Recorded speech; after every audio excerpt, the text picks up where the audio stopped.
recording. Scoot chat over. Alright, slide you guys over. There we go. And let me. Chat, are y'all in a good spot where I can see y'all? Yeah, y'all should be. Y'all should be. Alright, let's jump into it. So, while the game's like loading, does like our little like login thing. Let me just preface by saying, so we didn't stream yesterday, just because I got blindsided with some really, really, really bad like news and shit like that I wasn't expecting. Just really like caught me off guard. Basically, like, y'all know I've been dealing with shit in my like personal life, and when it rains it pours. Like, I know that's like a famous phrase and stuff like that, but my whole life that phrase has been like embodied to me. So like, y'all know, like, I broke my back and stuff like that. I think I've only talked about this part of it like a little bit before. But when I broke my back, it was also during like when I was battling with anorexia that was triggered from like depression and stuff like that. I was 112 pounds, something like that. God, maybe 108. I don't know. It was like dangerously like skinny. Which of course made it easier for my back to break.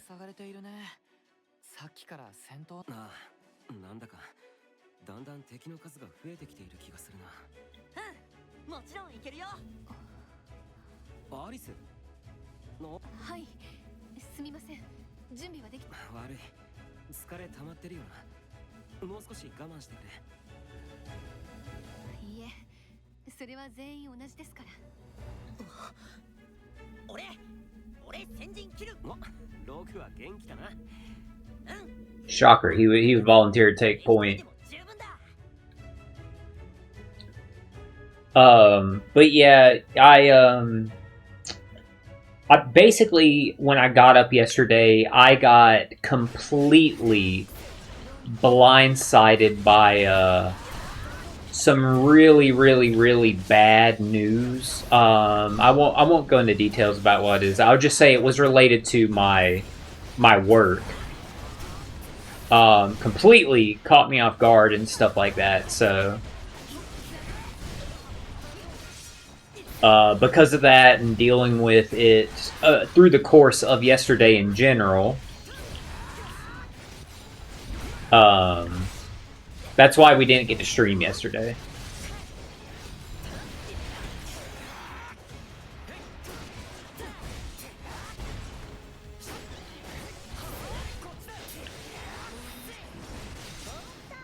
But it's all good. We're here now, getting to continue the next chapter. I don't know how long this stream's gonna be for those of y'all who didn't see the last one. They skipped 15 floors in the last chapter. It went from floor 65 to floor 80, which good. Any of the least amount of those procedurally generated floors, the better. So that's to say, like, I don't know if this chapter is going to be shorter than like the others. And we know after this one, we have round robin to face. We know all that's left is proxy and round robin. So what I'm trying to say is, I don't know if we'll finish blooming of the Matricaria tonight or not. I don't know if we'll just finish this chapter or if we'll get to the first ending. Because this chapter could potentially be shorter since they already like cut out floors and stuff like that. But we'll see. I'm gonna like play it by ear and we'll go from there. Either way, I'm excited to be playing some more SAO. We're close to the end of the bloom in the Matricaria.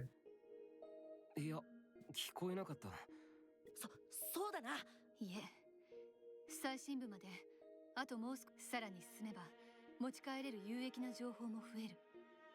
最下層までたどり着けば地上から攻め入る道筋も確保できる。よし、戻るにしてももう少し先。でももちろん無理はしない方向でだぞ。戻るのもみんな体調が悪かったり。 Yeah, Alice made the right choice there, and that's what I was thinking. I was like, to get to floor 80, go all the way back, and then come all the way back.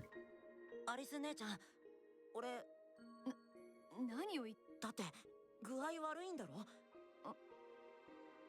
俺獣みたいなもんだからさ、そういうアリス姉ちゃんの動き少し前から。 It's interesting. Alice has been struggling to walk. Interesting. 二人はまだ気づいてないみたい。それは以前のあなただって同じでしょ、ログ。確かに。ログ、お願いがあり、キリトや友情が心配します。私は。でも俺アリス姉ちゃん。ありがとう、ログ。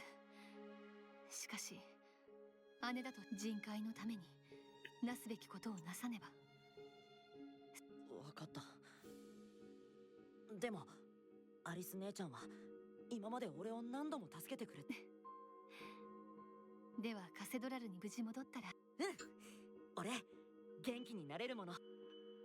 Yeah, that's interesting. So Alice hurt her leg. It's just interesting, like, getting that told to us. Oh, motherfucker, we're being targeted.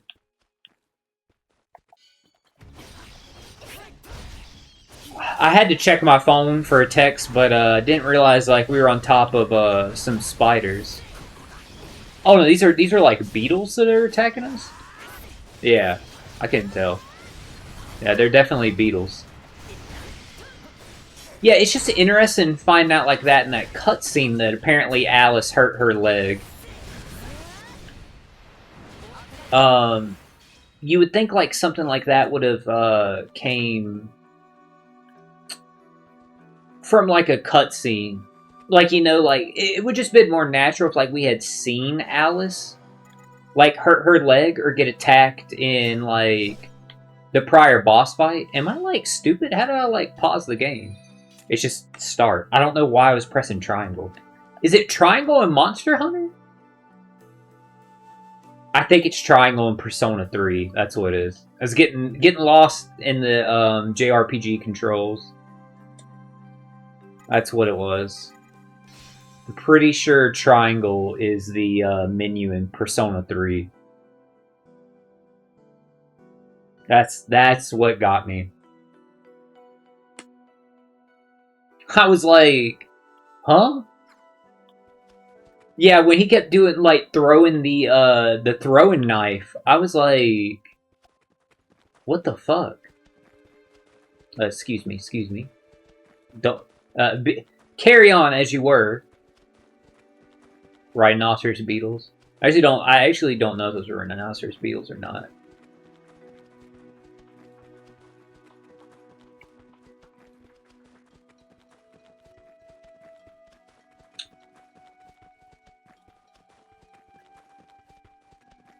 It's very like this map is very like uninteresting. Very like it's kind of like nothing. Maybe over there it gets some more interesting. But after the last map that we were on, that one with the waterfall was really fucking cool. Like I said, the where the waterfall itself was and where we're well, here's like at least a town.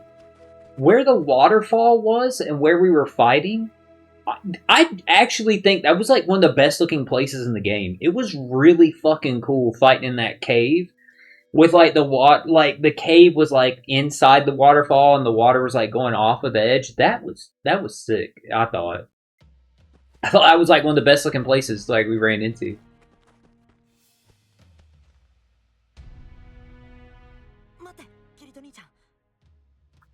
Give me a second, I got another text to see.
cool.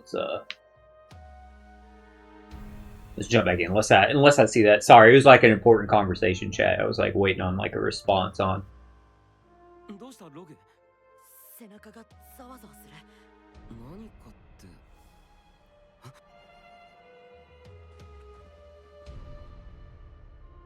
Did Alice have her eye patch in Hollow Realization? I don't remember.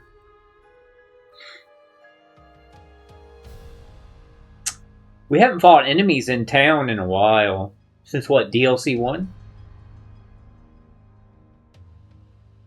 Either DLC 1, because I know we fought like the giant, that when we did the desert one, we were fighting in the town. But maybe in I know we did for the Ancient Apostle, where like the Ancient Apostle with the fucking angel. Asana's one. God damn. God. Give me like 1 second, guys. Just give me like 1 second. Sorry, guys. What's a green room?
Okay, sorry guys, I'm back now.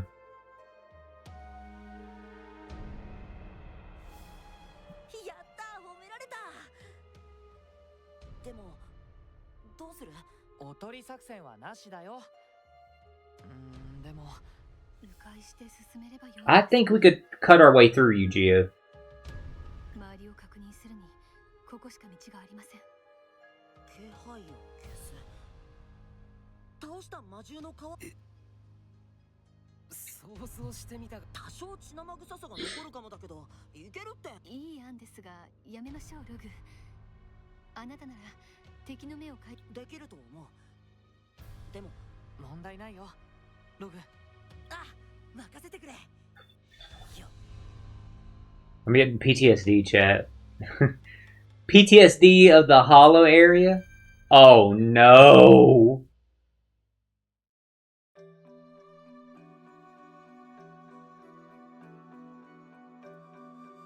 You remember these fucking hollow missions, chat? In Re-Hollow Fragment? That don't be seen by the enemy ones? When this is not a game designed for that?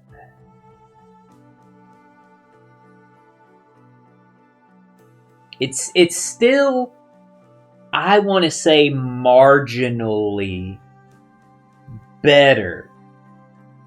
Marginally better than a platforming mission. Yeah, because Hollow Realization had some platforming bullshit. But I don't think Hollow Realization had stealth missions. I think that was only, if my memory's correct, I think that was ever only in Hollow Fragment. And here they brought it back.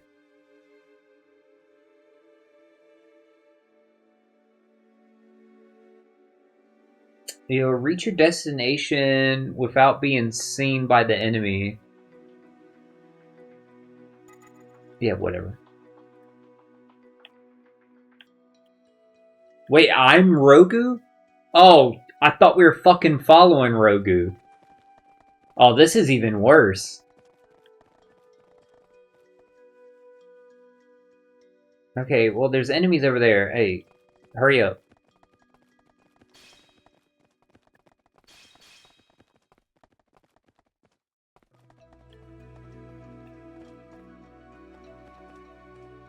What the fuck kind of enemy was that over there? Those damn birds.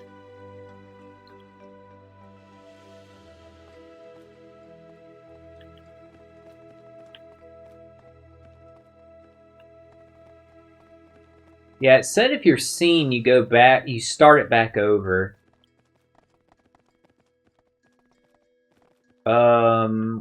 We're completely on the wrong side of town.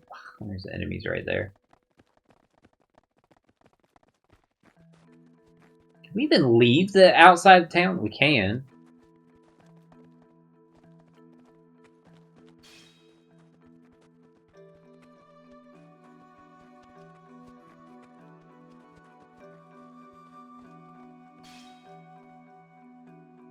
Are they gonna, like, fucking turn around?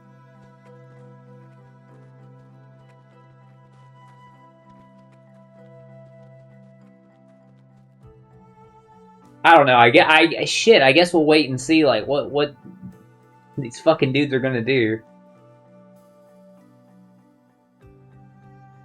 All I gotta say, Chad, is I'm hoping we beat this on the first try.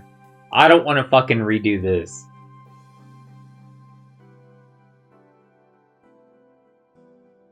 Yeah, like I said, it's worse that we're Rogu, because it was making it seem like we were gonna follow Rogu. They're just spinning in a circle.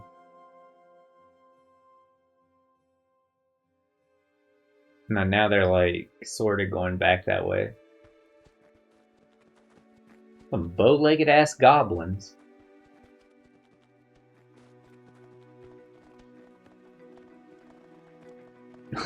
Kirito don't know what the fuck to do. Dude, Kirito's losing his goddamn mind. Yeah, I hope y'all get what I'm saying. Like, it's worse that we're not following Rogu. Because if we're following Rogu, the good thing was we can just like follow his exact like pathing and stuff like that and be good to go.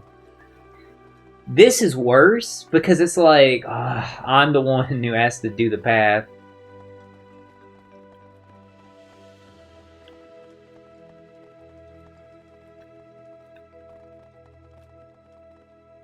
Shit, they're like right fucking there. I'm not picking that up.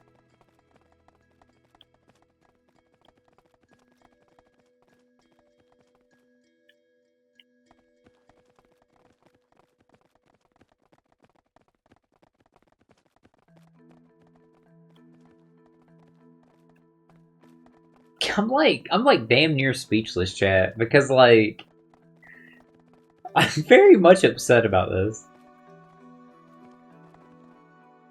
Yeah, sure. Give me this fucking treasure chest. Thank you. Nah, I gotta see what this. I know like who gives a fuck about the incantations, but I gotta see what the fuck that one was. Seclusion one. I didn't know you could plus these. Whatever. Here it is. Shrink enemy scan area. How convenient. How appropriate. Alright, whatever. Now we'll remember that if we fail.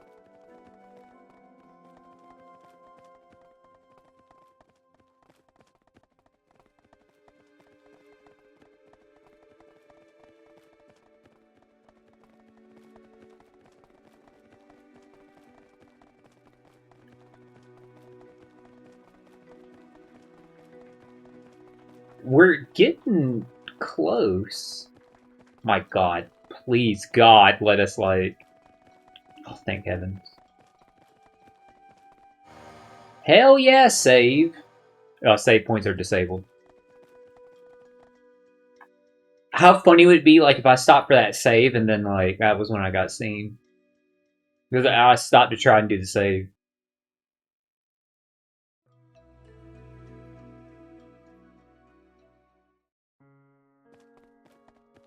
I was like, game, don't fucking crash, bro.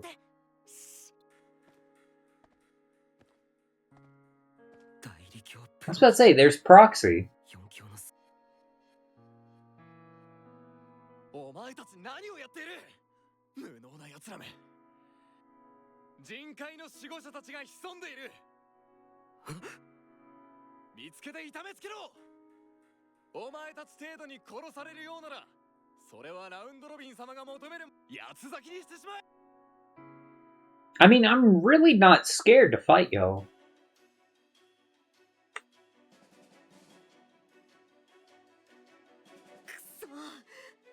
ごめんログのせいじゃないよ遅かれ早かれこうなってたええ代理教プロ騎士がよし腹をくくろうみんな So we did that stealth section for nothing?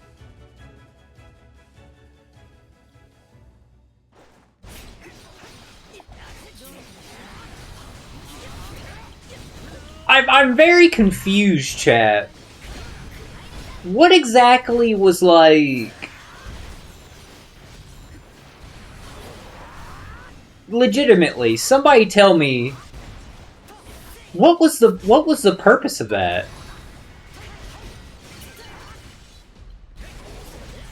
Like, yeah, okay, it was like a breakup to the gameplay that we've had up to that point.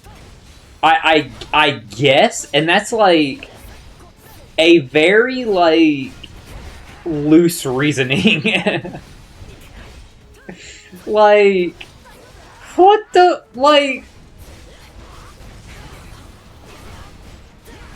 No, I'm not a game designer, chat. I know that might sound shocking. But I think anybody, you know, is like a Twitch streamer or a YouTuber that they take it like serious enough that they're like we've critiqued the games we've played. We've gone into story analysis, stuff like that. I think if you do that, you know, you have like a greater understanding of the game. And I gotta say, what was the purpose of that, if any? What did that truly add to the game? Oh, fuck it. Just do the arts gauge. At first, I was like, do I even want to do the fucking arts gauge for the cutscene? But then I remembered, like, oh yeah, I got AoE damage. Just like, fuck up a bunch of dudes.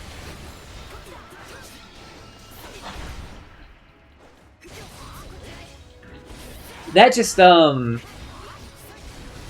if nothing, like, no joke, all that did was just piss me off, chat.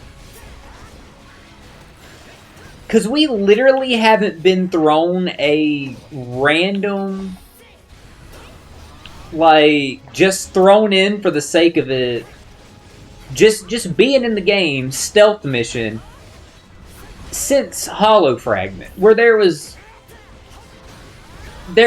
like more than just one of them. They were all optional that I remember. I don't remember ever having to specifically do one. But that was one of the Hollow mission types, was like, don't get seen by the enemy. But don't be seen by like any enemy and get to the destination. Well, for us not to have seen that since the first game, and we're in the DLC of the 5th game, is really shocking. But it's the fact that, like, it was meaningless is, like, sending me. It's the fact that, like... So, if we saw anyone, or if anybody saw us, right, we would have had to redo it. That's what it said, like, oh, don't get seen by the enemy or you'll have to redo it. Only to do it successfully, thank God, the first try. But then be met with, okay, now fight 20 enemies.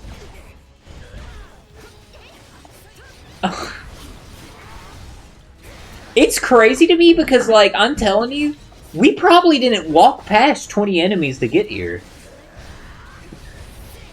It's just very, like, bizarre. I don't know, like...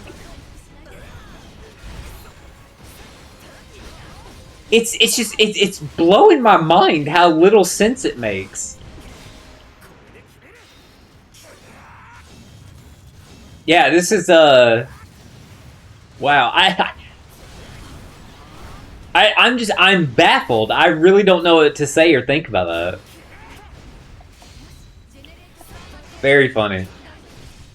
I guess that's all I can say is, like, if nothing else, like, you definitely surprised me and subverted expectations. Because I was not expecting a stealth mission. I was not expecting a stealth mission to be fucking pointless. So if their goal was to, like, oh man, the players will never see this coming, hey.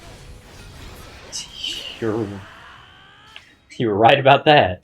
I damn sure didn't see that coming. Wow. I mean... that one's gonna stick with me for a while. That's like an all-timer SAO, like, game-verse moment. Cause, like, what the fuck?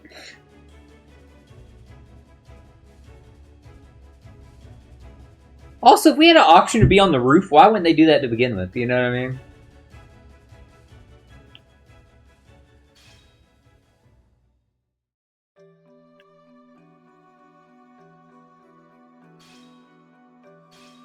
I was not expecting the game to come out of the cutscene with us on the roof. That definitely surprised me.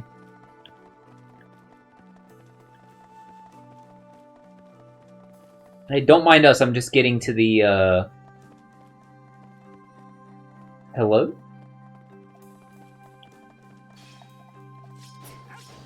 Is it y'all we're supposed to kill? Because I see, like, the thing says break through the pack of beasts. But it's like they don't have, like, quest enemy markers on them.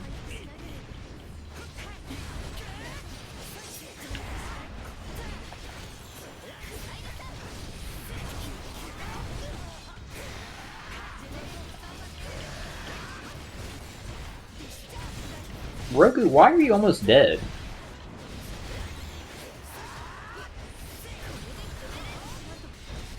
Are y'all really struggling this much against these enemies?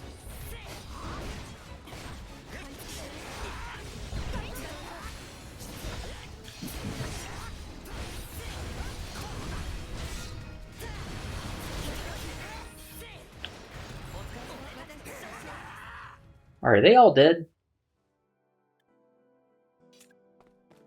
Alright, stow our blade. Yeah, they were who we were supposed to beat. That is really weird that they don't have, like, the quest enemy, like, indicator, like, on them. Very strange.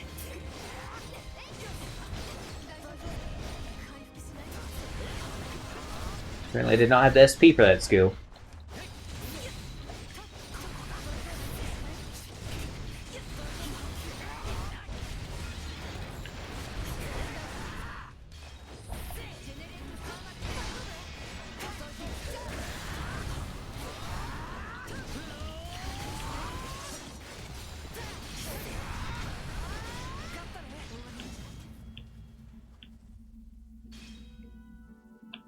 Yeah, it's just... what a mysterious game.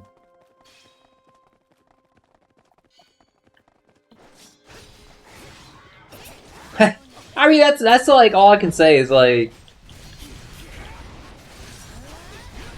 very weird.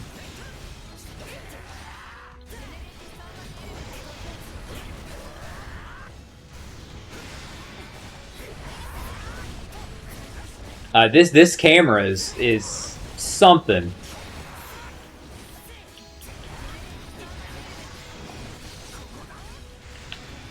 What the fuck am I facing? It's because I couldn't lock on to anybody.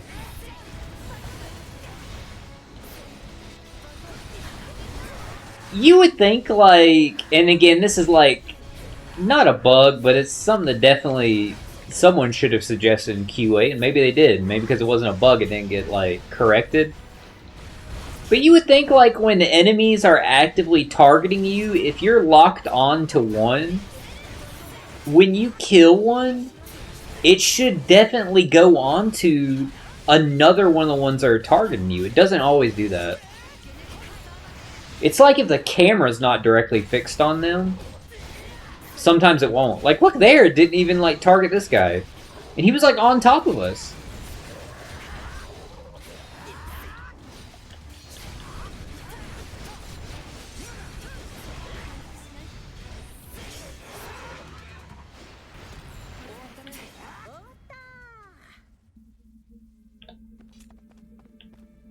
Alright, go ahead. Pop up the next one. Is this way where the spider is? I'm gonna be really all chat. I don't even give a fuck what's in that treasure chest.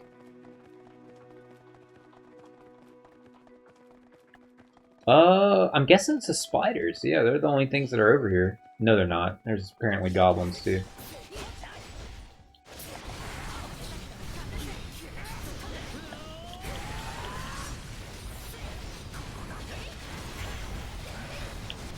Not like that big-ass spider being, like, weaker than, like, these goblins. Is the spider aggroing the goblins? What a mysterious game, chat. I mean, sometimes it feels like this game is being coded as we're playing it. Jesus Christ.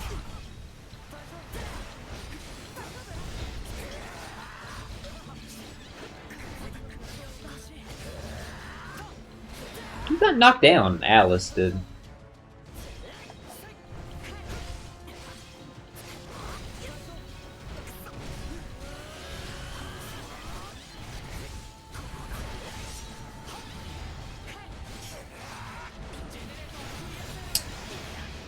was all there. For those of y'all that were there, sorry, I don't know. I started slurring my words there. It's probably from this game like melting my fucking brain.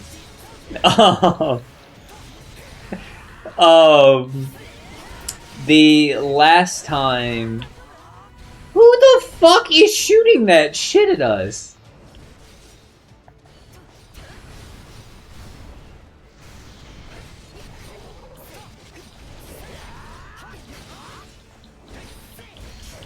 Yeah, like someone was doing like a beam attack, like a sacred art or some shit.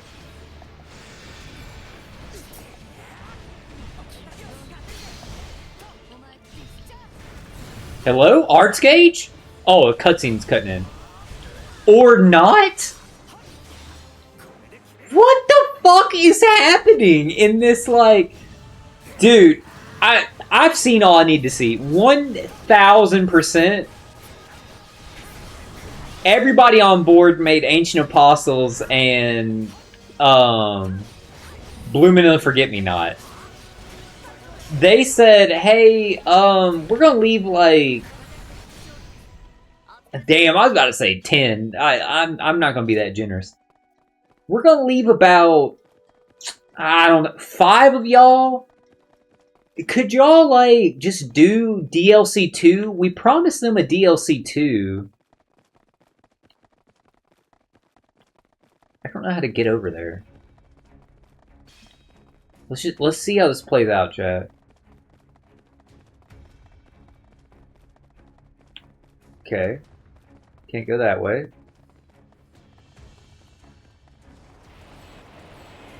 Can we go this way? We can go this way. I feel like I'm losing my mind playing this fucking DLC. Yeah, fucking 5 people might have been too generous. I think they said, you know what? 3 of y'all stick and make DLC 2. We promised that there was going to be a DLC 2. Everybody else, hey, y'all are on the final game. That's what it feels like to be like. Dude, what the fuck, man? Bloomin' of the Matricia is... I feel like my brain is like melting as I'm playing this level. Again, if all I can say is if they were planning to subvert player expectations, achieved. Yeah, I was not expecting any of this. Holy shit, dude.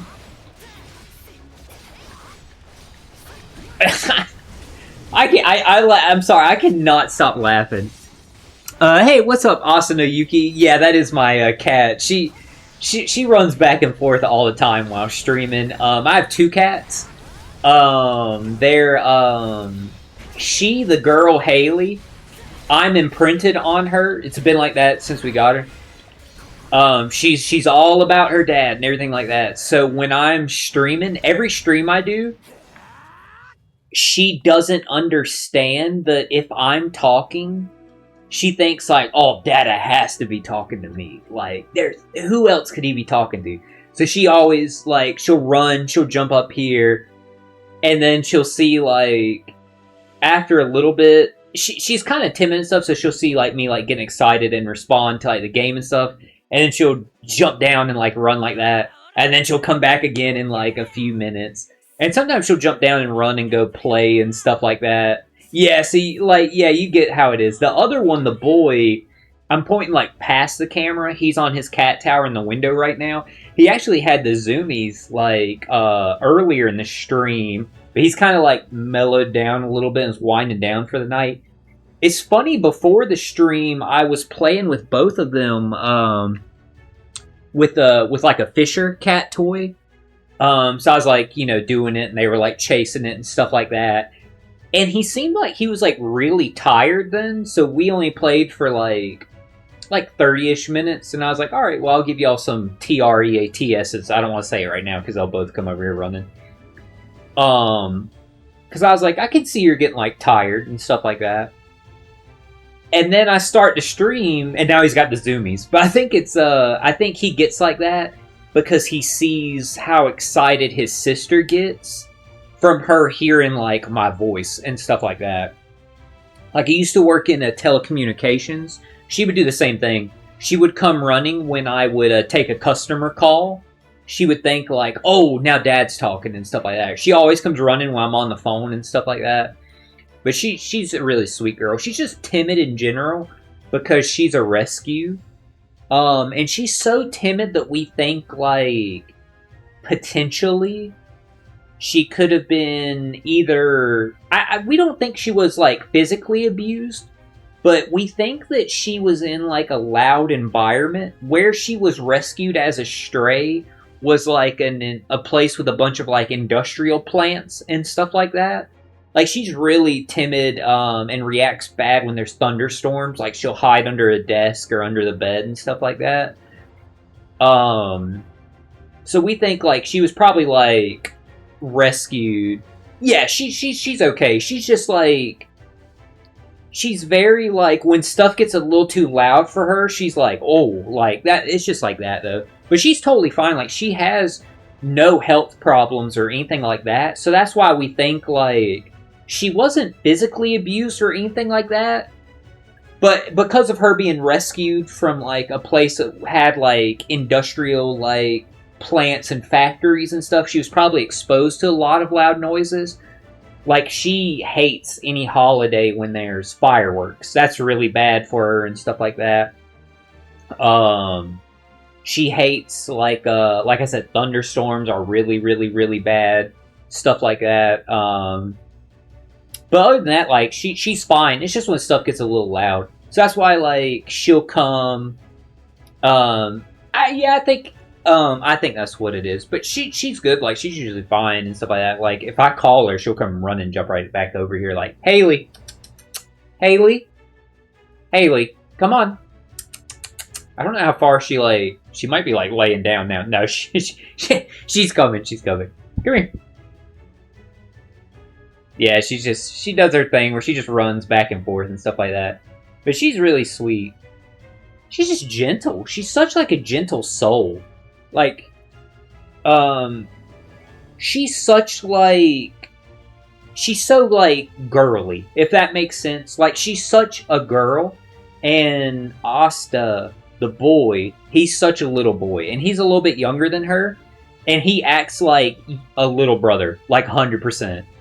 Like, he is always in her business and stuff like that, to where it's like, if he wants to sleep and he sees her playing, he'll go fight her. Because he's like, hey, it's sleep time. What are you doing? Like, he's such like a little brother and stuff like that. It's funny. Or like, when she's trying to sleep and he wants to play, he's trying to like wake her up and stuff like that. So they're funny and stuff like that. But she's really good and stuff like that. A lot of the times when we're streaming, sometimes like she'll just sit and just stare at me again, because like I'm imprinted on her, so she thinks like I gotta be talking to her, and she'll just sit and just stare for like so long. And it's like, sometimes it's like you can't pet her, because if you pet her, she'll never lay down. So sometimes like I'll just play and let her kind of be, and then she'll kind of like nestle in and sit down beside me and stuff like that. But they're both great cats. I've been very lucky throughout my life. I've been blessed with a bunch of like really like good cats and stuff like that. But they're really good ones. They're not from the same litter, but they act like brother and sisters. In the fact that like they fight like siblings, but they'll like still lay beside each other, take their naps and stuff like that. They both get like excited at the same time about like dinner and stuff like that. They're good kids. They're just really good. Do you have any cats, Asuna? Also, love the username, by the way, because Asuna is one of my favorite characters, and Yuki's my girl. That's what's been hurting me about this game, is Yuki's not in it. Drives me crazy.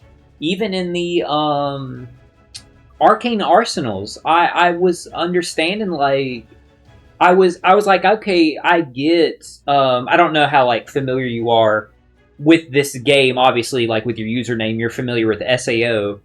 But this is the 5th game in the Gameverse, and there was a Japanese-only, like, visual novel scene of it. You play it. I don't know if you've seen this part of it. It's translated on YouTube where I watched it. But prior to Arcane Arsenals, they released in Japan like a visual novel section that like takes place at the end of Fatal Bullet. It takes place like in Fatal Bullet while Kirito and everybody else is running around in this one. And it explains like what the others are doing. And by others I mean like Philia, Premier, Straya, Rain, Seven, Kureha, Zaleski, or Zaleska, Yui, and I feel like there was one more that I'm missing. I feel like there's one. Oh, Tia, duh. Premier and Tia were both there. Yeah, it takes place like in Fatal Bullet, and they're talking about like basically about how like they know Asuna, Sinon, Silica, Liz, Lifa, about how they're going to go help Kirito, about how they wish they could and stuff like that, and about how they find a way to send copies of their like avatars into the game. And that, after watching it, it brought up, and like doing the first, because I've only done the first 4, I want to say the first 4 Arcane Arsenals, because I've gotten Premier, Straya, 7, and Rain. So yeah, I've done the first 4. After running into Straya as the first one, my thought process was this, like, I get what they were saying about why Philia, Kureha, like the real life, the characters that are in the real world, why they couldn't go into Underworld, because you had to be in like the whatever it's called, the SAL, or I cannot remember the name of it, but you know the device that they have to get into to go into Underworld, and there's only so many of them, and all 6 are occupied by Kirito and the other girls. And I get that, because of like the time difference in Underworld and stuff like that. You have to specifically be in that device. But my thought process was, I understand sending copies of Premiere and like 7 and Rain in them, because okay, they can't enter that device, right? Why couldn't Straya, Premiere, Yui, like, why couldn't they enter? Like, you know what I mean? Because they're like AIs. So the time difference, it shouldn't matter to them. And then I started thinking about like Yuki, and I'm like, why can't Yuki like just go? Because she's in the Medicupoid. And I get it, again, it's like a different machine, but she can't leave the machine she's in, so I just feel like the effect it would have on her brain wouldn't be the same as like Liz or Silica or Sinon. You get what I'm saying? I don't know, that part, that was always like weird to me. But either way. You were sad when Asuna sacrificed herself in this game? I'm like trying to remember like specifically, because again we've been playing. I've played through all 5 SAO Gameverse ones up to this one. In the anime. Oh, I get what you're saying. Yeah. Yeah, in the anime, yes, that is very, very, very, very, very sad. Because the Gameverse and the anime, they do have like that divergent story where they're like separate events happen and stuff like that. Yeah, that part's really sad. The part that always gets me, and to me, like, this is, in my opinion, it's the best moment in SAO, and it's one of my favorite story arcs of anything I've ever seen, is at the end of Mother's Rosario, when Yuki passes away. That part always gets me, And the part that really gets me was when everybody logged into the game because like they had heard like the story not of like her character. They knew like Zekin was like the greatest swordsman ever. But they heard like her real life story of like, hey, you know, she's terminally ill and she's about to pass away. That when the other players in the community heard that and they all logged in, that part sent me. When they all got down on one knee and like one of the like leaders or whatever of one of the like races in ALO, he said like, you will forever be known as the greatest swordsman to have ever existed. Dude, that got me. I'm telling you, Austin, that got me. And it still does. I can't watch Mother Rosario without crying. It gets me every time. And that's the part that gets me, was when everyone showed up to pay respects to her. I think that gets everybody. Honestly, if that doesn't get you, hey, you might need to look in the mirror. You might need to do some self-reflecting, because you might be dead inside. That's the part, like, it's so sad up to that point, but it's that reveal, like, when she kind of looks out and she sees, like, everyone's there. That's the part that sends me, man. And when they, like, specifically say, you will always be remembered, because of how, I know, like, how much that meant to her here and at the end of her life, or how short her life was, like, that gets me every time. Which, by the way, thank you again, Austin. I saw you, it said for your first comment there when you said, hey, that you were a first-time chatter, so welcome to the chat. Greatly appreciate having the company and stuff like that.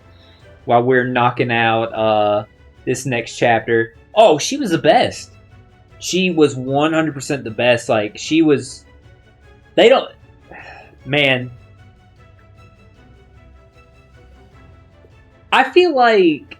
I was about to say, I feel like so strongly about how good Yuki is and her integrity and her honesty. Like, she's just such a... She is just such a good character in every sense of it. Like, there's no bad in her. Like, she's such a pure person that's what makes her story hurt so much more, because she never did anything wrong.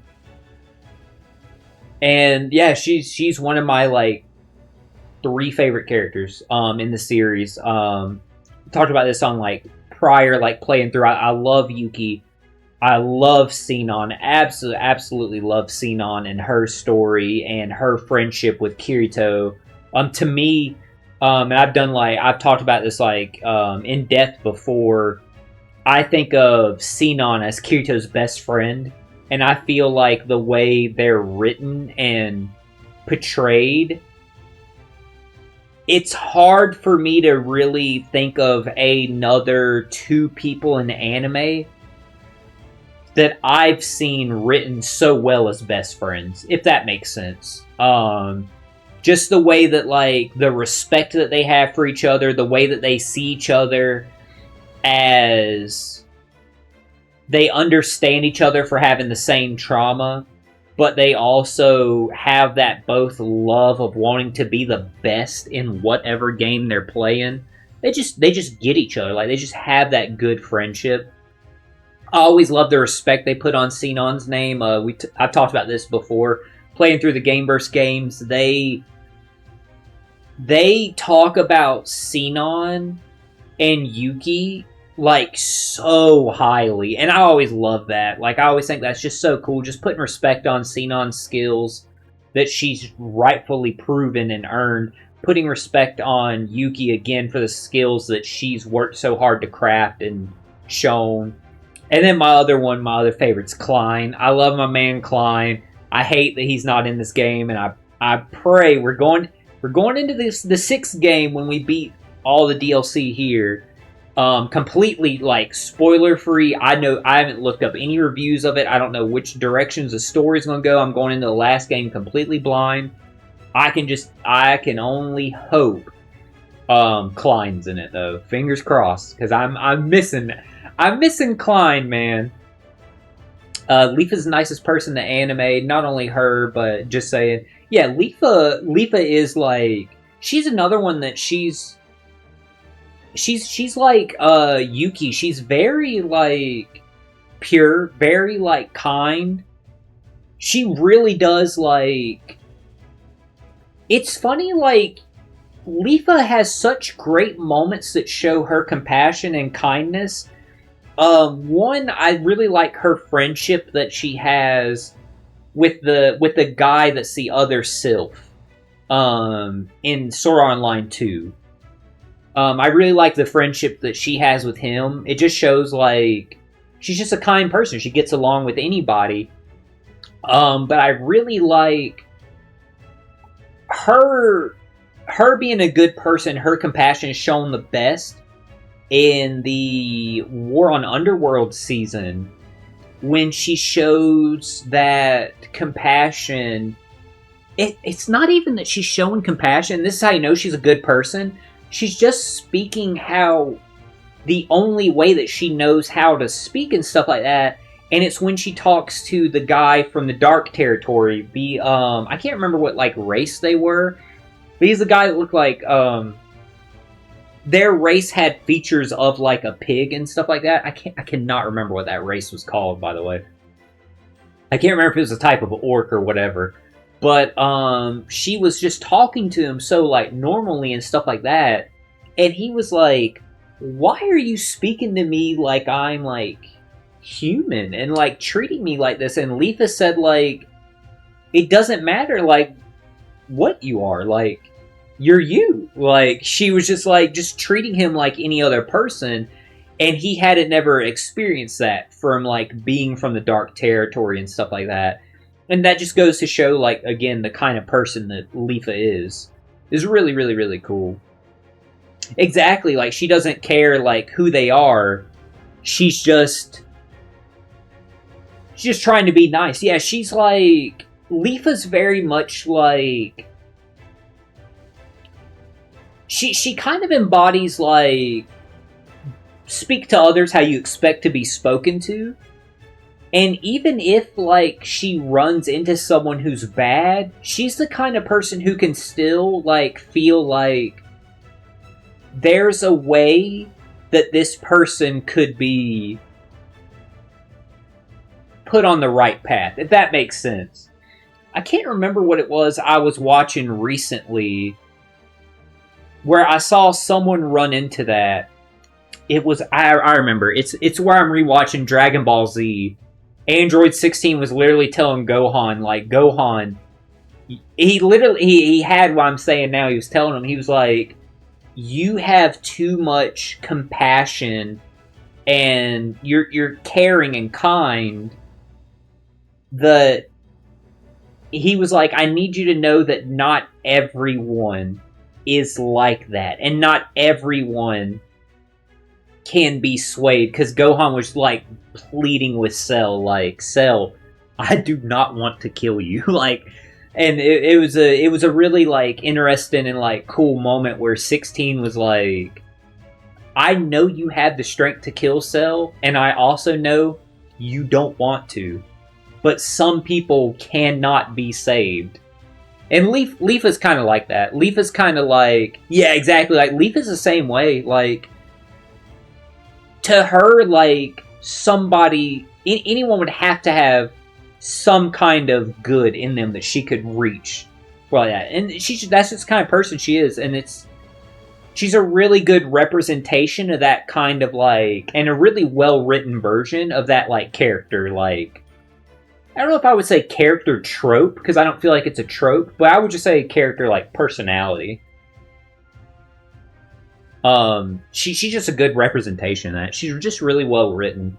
I think most of the characters are all really well written. I think it's just because, like, each one has like a genuineness to them. They all feel like, even if they don't feel like someone you know specifically in your life, you know the personality that they're embodying. Thank you for saying that, Austin. I really appreciate that. Because that is one thing that over the course of these games and all the games that I stream, I'll have moments where like I'll break down my thoughts and opinions and nuances of the game, and especially like for character relations and stuff like that, or what I'm getting from the story and stuff like that. That's something I really enjoy like doing. And part of that, since you are a first time chatter, you may have like been like a lurker before. If you are, hey, more power to you. But if not, and this is your first time like getting to hear me like in depth, part of the reason why I like talking about stuff in that depth is because I'm autistic. I'm on the autism spectrum, and with that, you have like special interests, and special interests are usually fueled by anything with lore, because it lets us dive into what we like even more, if that makes sense. That's why I've had this discussion with a lot of people before. I'm really big on, like, I like filler episodes in anime, because to me, the way I look at it, and with my autistic brain, is why wouldn't I want more of whatever it is that I like? You know what I mean? Even if it's not canon or anything like that, I'm still interested in it, if it's something that I'm interested in, if that makes sense. And thank you, Austin. I appreciate that you saying you agree with anything I'm saying, because I like being able to.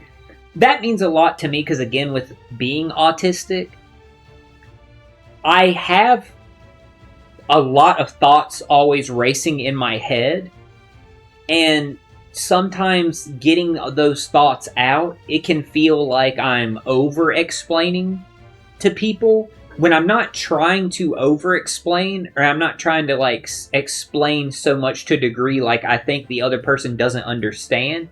It's the opposite. It's like I have to explain so much because I want to be sure that what I actually am thinking, I can explain, if that makes sense. That's one thing I really love about streaming.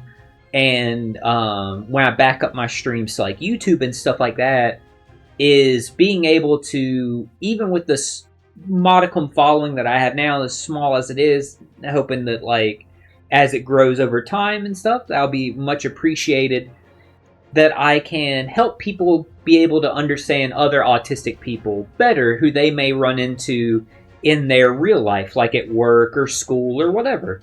So that's why, like, I hope I can help, like, help people be able to understand us a little bit better, if that makes sense. That's also why, if that makes sense, is something I say often. I guess it's like one of my isms. It's just because, like, in my head, again, I'm trying to explain everything that I'm thinking, but I can't.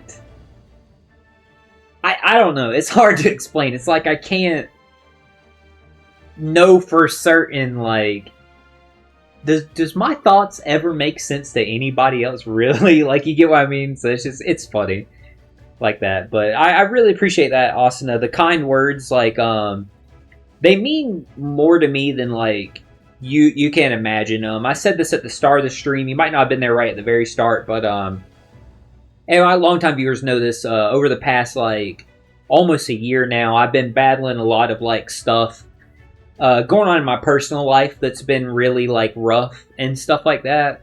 So, I always talk about, like, you never know what anybody that you may run into in life is going through. And the smallest things to you can mean the biggest things to other people. So, I really, really appreciate those messages, Austin. Those kind words, like, they mean a lot to me. So thank you.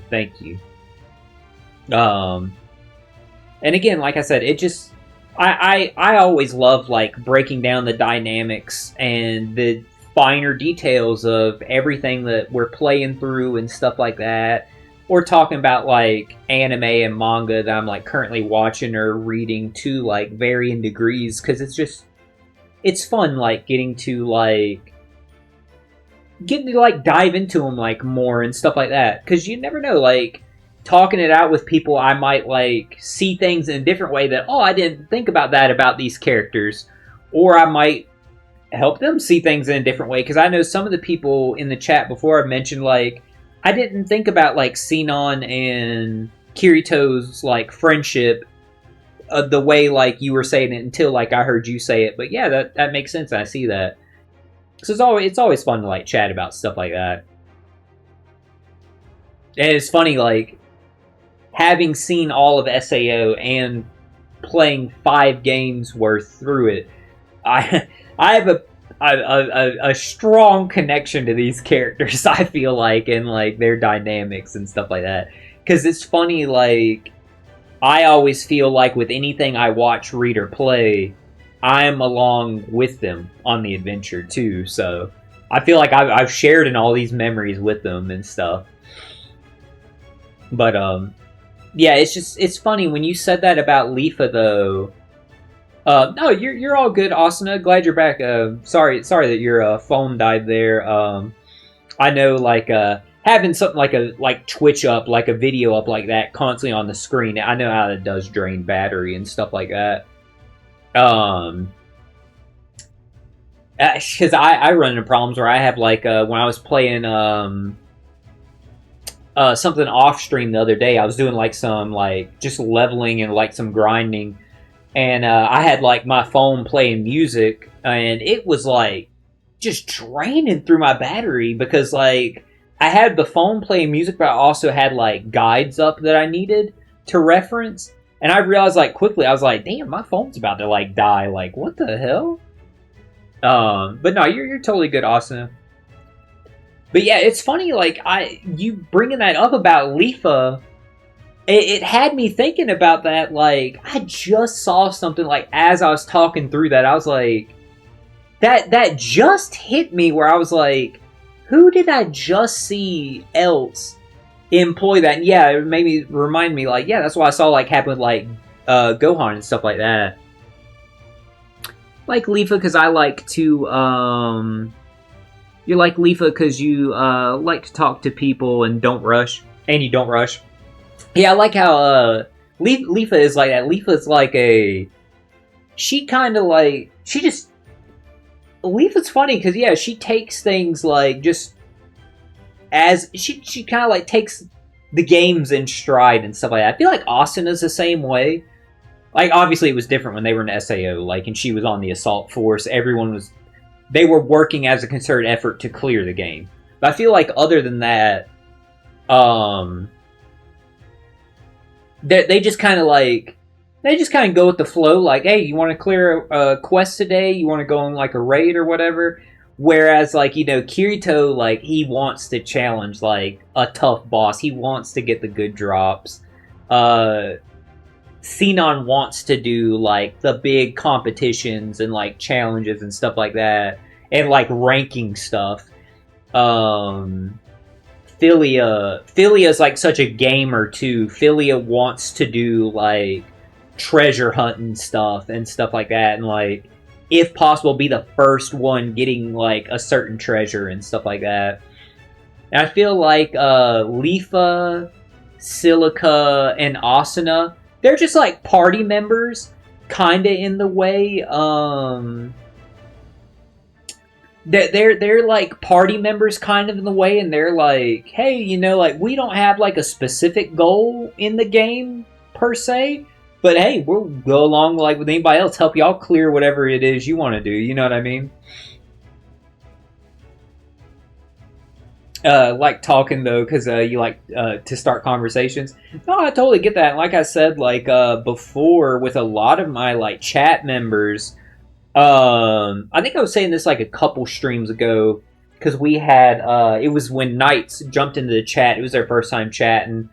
I told them, I was like, yeah, like I'm by all means like jump in, chat like as much as you want, as little as you want. Like I'm gonna be always like talking and commenting about what's going on in the game, but I love interacting like when there's people that like want to chat and stuff like that. Because again, like I said, I love breaking down like the dynamics of not just what we're playing, but if there's anything that like I'm reading or like manga that I'm reading that I'll like talk about, or anime that I'm watching currently, and we'll like talk about like stuff together, or have seen or I'm rewatching stuff like that. Obviously, I don't want to like spoil stuff for people. You're a cat lover. I hope you do get some cats soon. I know you said you're planning on like getting some soon. You can see like this one here, she's a sweetheart, and the other one over there, I see him getting himself readjusted, getting comfortable. Yeah, she's a sweetheart. It's just that she don't clean her eyes though. So sometimes I gotta clean her eyes, and she don't like that. She's good though. We're planning on getting 3. As long as you get I would recommend this to anybody who plans on getting cats for the first time, or like if they don't already have a cat. What I mean, I would always say just get more than one when you first get them, just so like they have another one with them for the times that you're not there, if that makes sense. Like we got her first, but going to work and stuff like that, we just felt bad her being alone for so many hours, you know. So that's why we got her. That's why we got Asta. And it's funny, like when we saw her, we got them from the same rescue. When we saw her, we knew right then we had to get her. And it was the same way when we saw him. We just knew we had to get him. But they're both really good. That would just be my only recommendation. I feel like dogs are different. I feel like dogs are like, yeah, like they're like miss you like the times you're not there. But I feel like dogs are more likely to like play and stuff like that. I know some people are like, if you get a dog, get a second one or something so they don't like just tear up everything while you're gone. Because I know some do act out. But we were just worried about like, we just didn't want her being bored and stuff like that. So we're like, you know what, we'll get her like a sibling and stuff like that. It was rough at first. She was not happy about having the attention shared. But it was fine after a while. How long have I been playing SAO? If you mean just for tonight, looks like up to an hour. Well, you were probably seeing like the uptime. I don't know why I assumed you meant that. If you mean in general, so we started playing the first SAO Game Burst game, which was Re-Hollow Fragment, sometime last year. I'm not exactly sure when. It was kind of towards the end of last year, though. And then we played through all of them in order and all DLC. Any story stuff, we completed all story stuff. And I say that because, like, there was other stuff in... Well, there was other stuff in all 4 games prior to this one. That they were just, like, extra, like, post-game stuff you could do. But it didn't have any, like, story content to it. So we went ahead to the next thing. The only thing that may have had anything story was... Re-Hollow Fragment had, like, a different ending that you could do, but it was so damn hard, like, the stuff you had to do for it, that I was like, you know what? I don't want to do, like, the grinding to, like, get this, like, specific ending and stuff like that. I'll just watch a video of it. And for that game and Hollow Realization, both of those games, there was an ending there was, like, an ending scene for every heroine. So we got the one that we did for playing through the games. And then the other ones, before we started the next game, I just watched them on, like, YouTube. Because technically, they're all canon. Because it's like, the way these games are, it's assumed that you beat the game with the entire party. If that makes sense.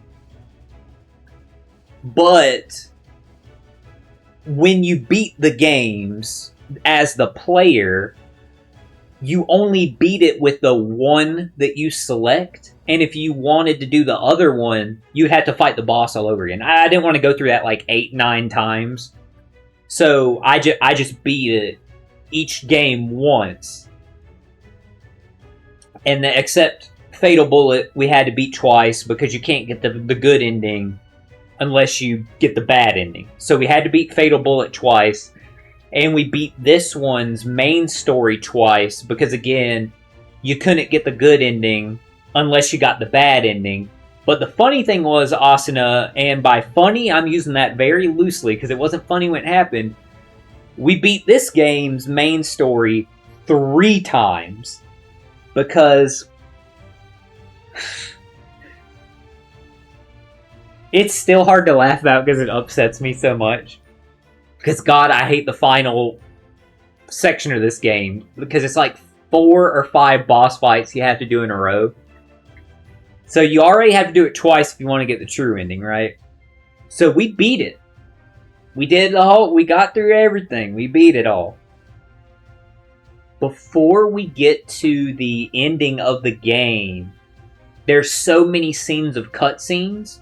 And after like 2 cutscenes, or like 3... We're like halfway through them, right? The game crashed. So we had to beat the final bosses all over again. And it still sends me because if I ever have to fight the administrator again, it'll be too soon. And so we had to technically beat this game 3 times. And the 3rd time we beat it, it actually got through all the cutscenes, so it actually saved that we beat it.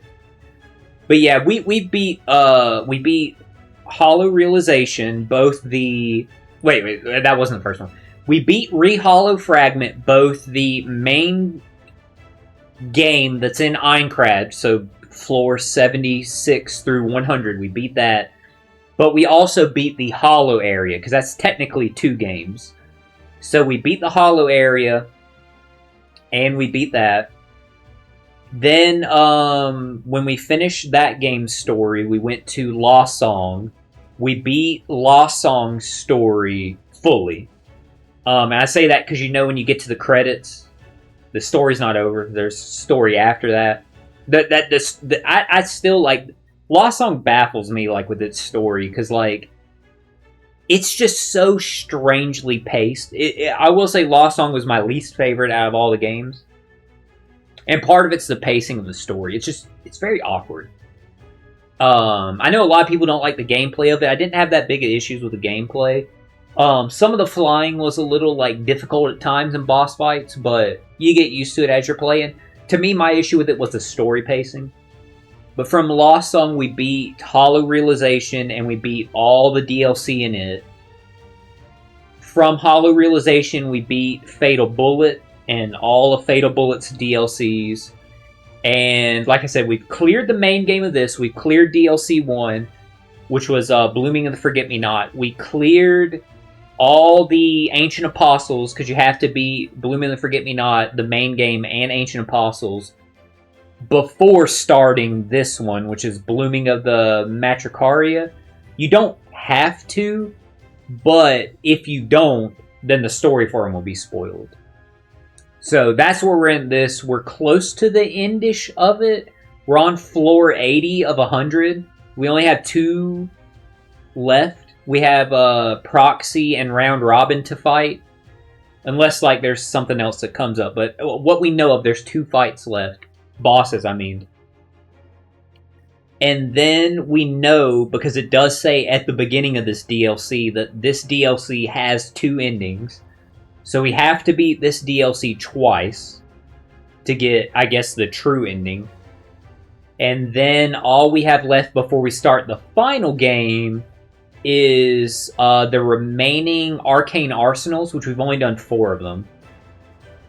Because, like, the raid dungeons and stuff like that, I'm not going to do those because there's no story in those. So that's why I mean, like, that's the only stuff that we have left to do in the game before we go on to the next one. Like, yeah, there's extra and stuff like that, but I want to be able to move on to the next one. So all that was a very long answer to say for how long we've been playing SAO. A long time over the past, I want to say maybe October was when we started the first game. I'm not 100% sure. I back up all my streams to YouTube, so I have all those playthroughs on there, so you can see, like, actually, like, put eyes and see, like, damn, that is a lot of hours to get through all these games. But yeah, it took a while to get to this point. That's why I was like floored earlier when we ran into a stealth mission of all things. And the last time we ran into a stealth mission in this series was in the hollow area of the first game, and we're on game 5 DLC 2. That literally like floored me. That's why when you first commented, I was talking about like I felt like my brain was melting playing this DLC. Because this DLC is, in my opinion, and like maybe the ending will completely change this, but Blooming of the Matricaria is not as strong as the main story, Blooming of the Forget-Me-Not, and definitely Ancient Apostles was. Ancient Apostles, like, I absolutely love the storyline of, like, all 8 of them. I thought it was incredible, and I thought the last one was a phenomenal one to end on. So it's just funny, like, I had such high expectations going into DLC 2, riding off of Ancient Apostles, Blooming of the Forget-Me-Not, that when we got into this, I was like, huh, this isn't what I was expecting story-wise or gameplay-wise. It just really surprised me. And that's why I was saying earlier, it feels like, to me, when they started DLC 2, that a lot of the team was...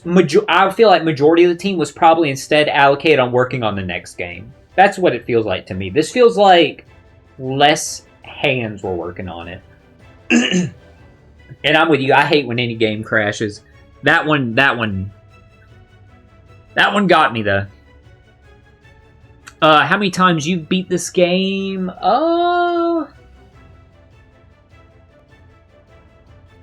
I'm gonna take a shot in the dark. I was starting to say 5 or 6. That is crazy. Like, I'm not fronting Asuna. I hadn't read the comment yet. I don't know if you saw if I was like looking up, like thinking. I was literally starting to say 5 or 6, and when I turned to open my mouth to say it, that's when I saw your next comment come in. That's crazy. I was literally about to say 5 or 6 was my guess. That sucks that you got to 6 because of game crashing. Like, apparently that is like a big... When I was like looking up to see, like, did my game crash? Like, I couldn't tell at first. I saw a lot of people that were saying on like either a Reddit thread or like a Steam thread or something that the big crash spot is that final like section after fighting the administrator and stuff like that. And I'm like, what a time to have a crash. Give me 1 second, Austin. I'm gonna go take a quick break just to run to the restroom and grab me something to drink before we keep playing. I'm gonna go get me some cheer wine real quick. But I'll be right back. What's the green room?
Alright, I'm back there. Sorry about that, guys.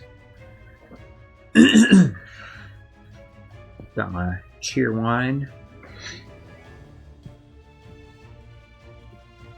And I am good to go. Jumping back into the game here.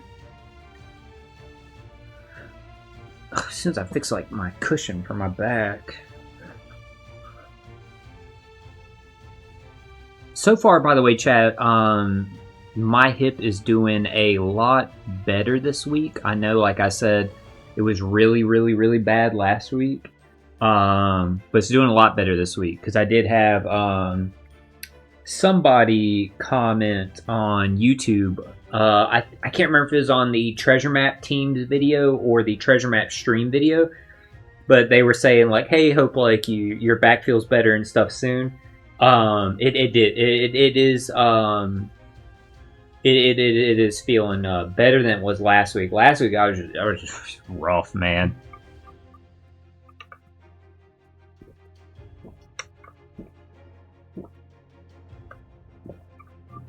I was not feeling good during that treasure map stream. Hip hurt like hell.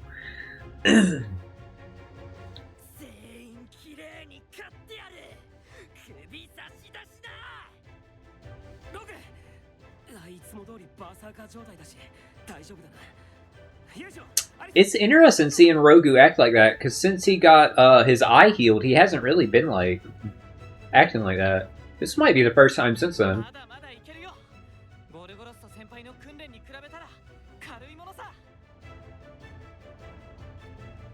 Dude, I forgot that guy even existed that trained Yu-Gi-Oh! Because he was in here in like cutscenes and stuff like that. But Sorietta gets in here as a character and he doesn't. I was kind of like thinking that was going to happen once we saw like Sorietta return. That dude, like Yu-Gi-Oh, like blew my mind there. I like totally forgot about that guy.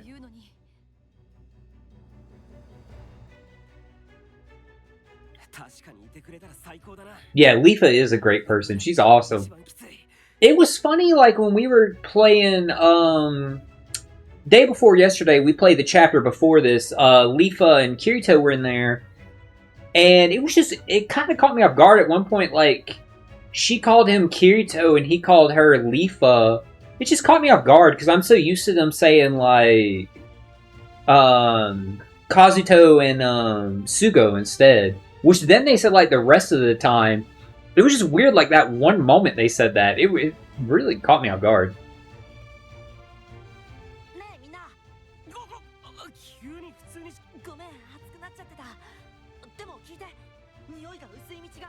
One of the paths have a weaker smell?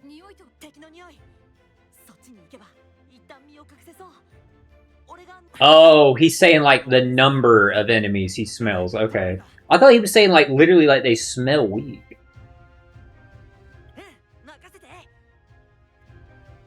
My god. That better not mean we gotta do another stealth mission. Arrive at the marked objective. Why is my mini-map put up?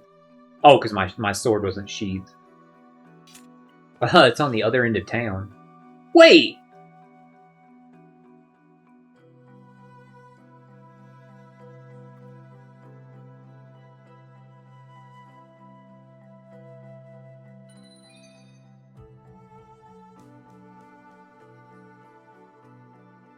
We did all that fighting, getting to the other end of town,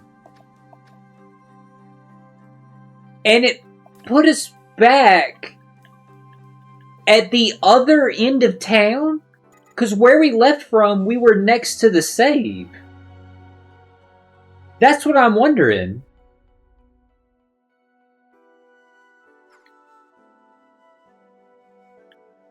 This is where we left from.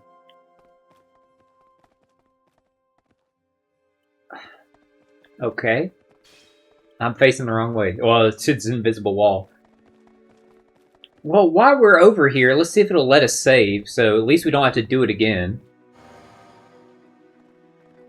Alright, Save points are disabled. Now you would think like, well, yeah, they're gray on the map, but like we talked about before in this DLC, for whatever reason, I'm sorry, I was looking at the mini map. It looked like I could go this way. For whatever reason, even if the saves are gray, they're like always gray in the DLC area for some reason. I don't know why. Probably just like doing that a lot. It just caught me off guard, like when it really triggered me because like, yeah, when Kirito said Lifa, I was like, huh? I was like, did Kirito say that? Like, it just really like tripped me out because I'm so not used to hearing him say that ever. Can't I just like get over there like this way? Okay, you can't jump in the water here. I'm missing something? How do we get over there?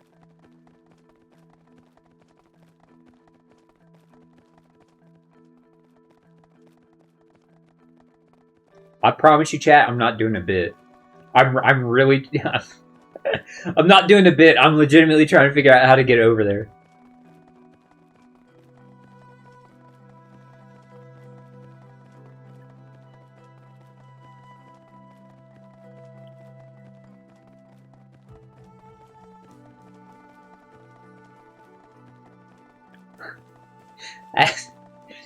As I was saying before, what a mysterious game. I'm genuinely like, that baffled me when like we came out of that. That's right, there was an invisible wall here.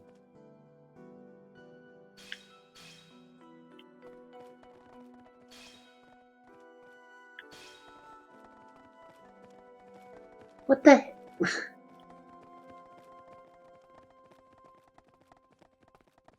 Okay.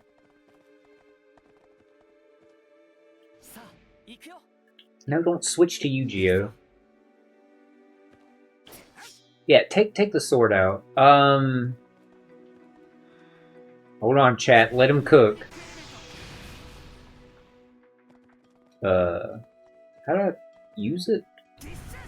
God, it's so nice, and it broke immediately. You're damn right this DLC's confusing.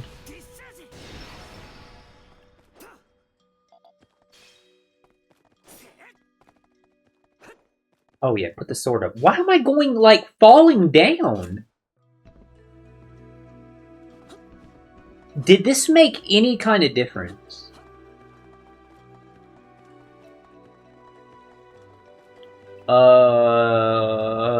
No. Wait. Yes, it did. Haha. Here we go. I remember... You see, I remembered from starting all that fighting, we jumped off a roof. I remembered that.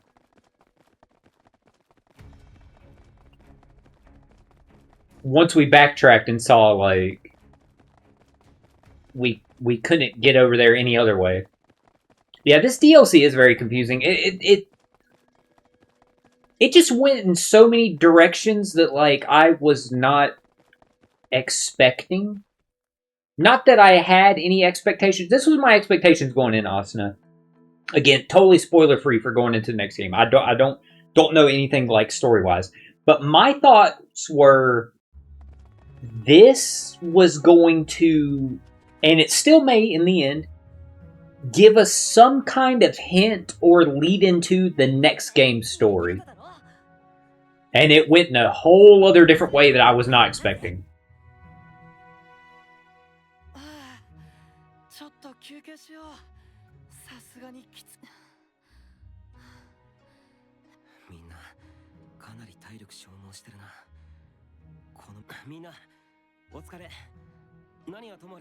I still don't get, like, how we ended up back like that. That's, like, very strange.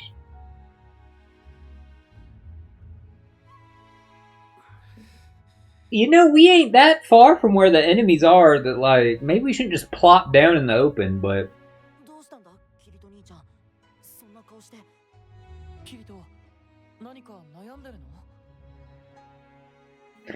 It's not lost on me, by the way, that when Rogu finally gave Kirito a nickname, it's Kito. After, which low key is really funny. After that scene where Kirito told Yu-Gi-Oh like, "How come he doesn't have a nickname to me?" and stuff like that, and Yu-Gi-Oh said, "I don't know. What would you want to be? Something like Rito?" And Kirito freaking out like, "Oh man, that's so cool!" And Yu-Gi-Oh saying, "Well, I'm never saying it again." First of all, that is just like so like. Again, I'm an only child, so I don't have siblings, but that is so like brother coded for how like Yu-Gi-Oh and Kirito are brothers. To like see that one likes it, you're like, well, then I'm not doing that. That's so funny.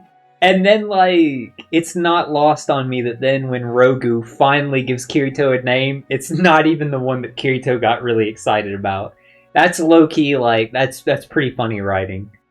And I like that they didn't bring attention to that. They leave that for, like, you, the player, like, if you catch it. Oh, absolutely, of course. Like, you don't have to pick me for that. Asuna, like, again, like, I love Asuna and Yuki both. They're two of my favorite like characters and stuff like that. I'm hoping we get a third SAO progressive movie. I would love that because I love seeing Asuna as like the main character in those. It's so fun. And it'd just be nice to get another one to get, well, let's be honest, more Mito. But also get a little more like love for Arco, or not Argo in there. Because Argo had like she had like a minor part in the first movie, but she had a big part in the second one. So obviously, like if they do a third progressive movie, you would think it would end up with Argo having another big role. I would actually love if they did a third movie for it to be about Kismel. Like that would be ideal since that skipped in the anime. I would love to see Kismel's story in a movie. I think that would be badass.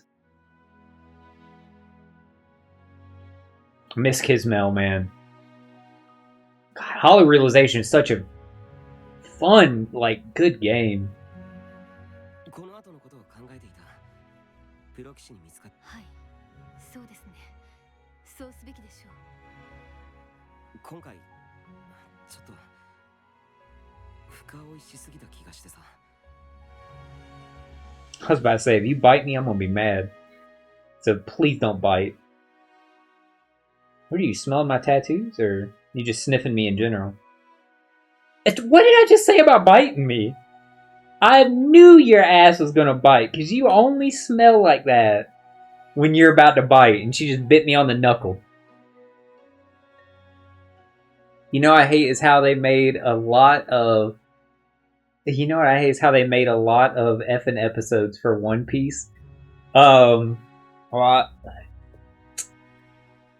I don't know. If only there was some kind of indication for my my love of One Piece, and it's not showing up. You can't like see it like on the camera stuff like that. Maybe if I go like the chat and cam, you might.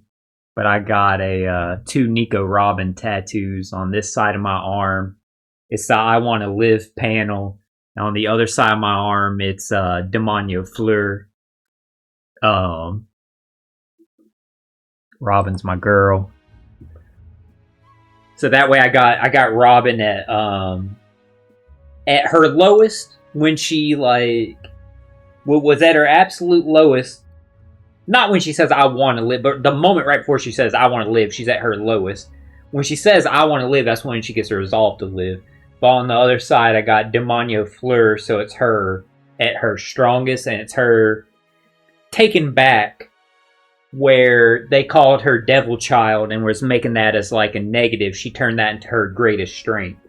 So I got like kind of Robin's 2 biggest moments on my arm, because Robin's my girl. She's actually my favorite anime character ever in anything. I love Robin. I love her story. She is a beautiful person. She's so well written. Her personality, she is genuinely like a beautiful person. She's beautiful in her appearance. But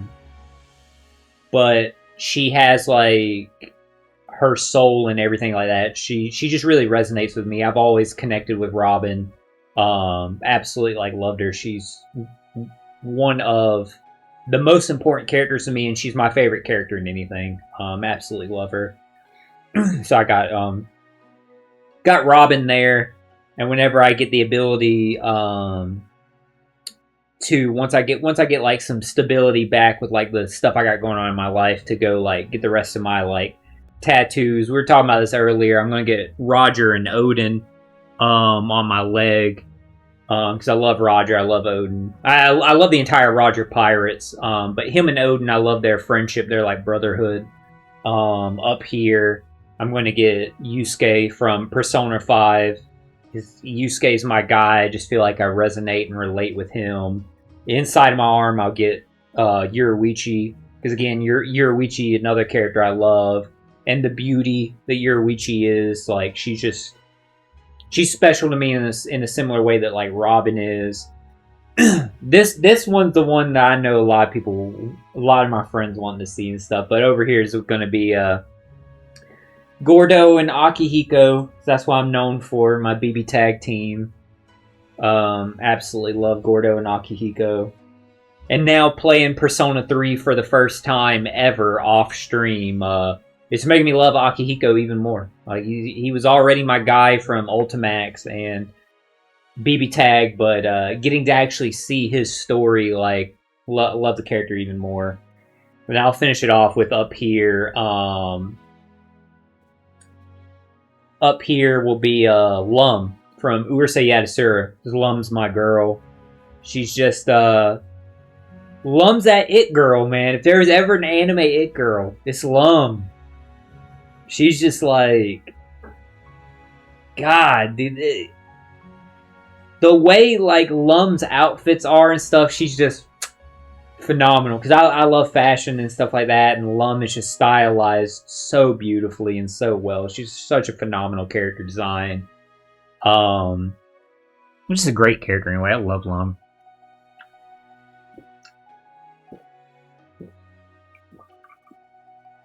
Yeah, I love Yoruichi's cat form. Like everybody else, I love I love like I love Yoruichi's like main form too, like her real form. She's an absolute queen. But like everybody else, I love her Thunder God form, and I'm gonna get like there on the inside of my arm will be a Thunder God Yoruichi. And then people already know I have, but they're not finished yet. They're just lined, and this one's like half done. I have Griffith from Berserk on one of my rib cages, and on the other rib cage I have Joan of Arc.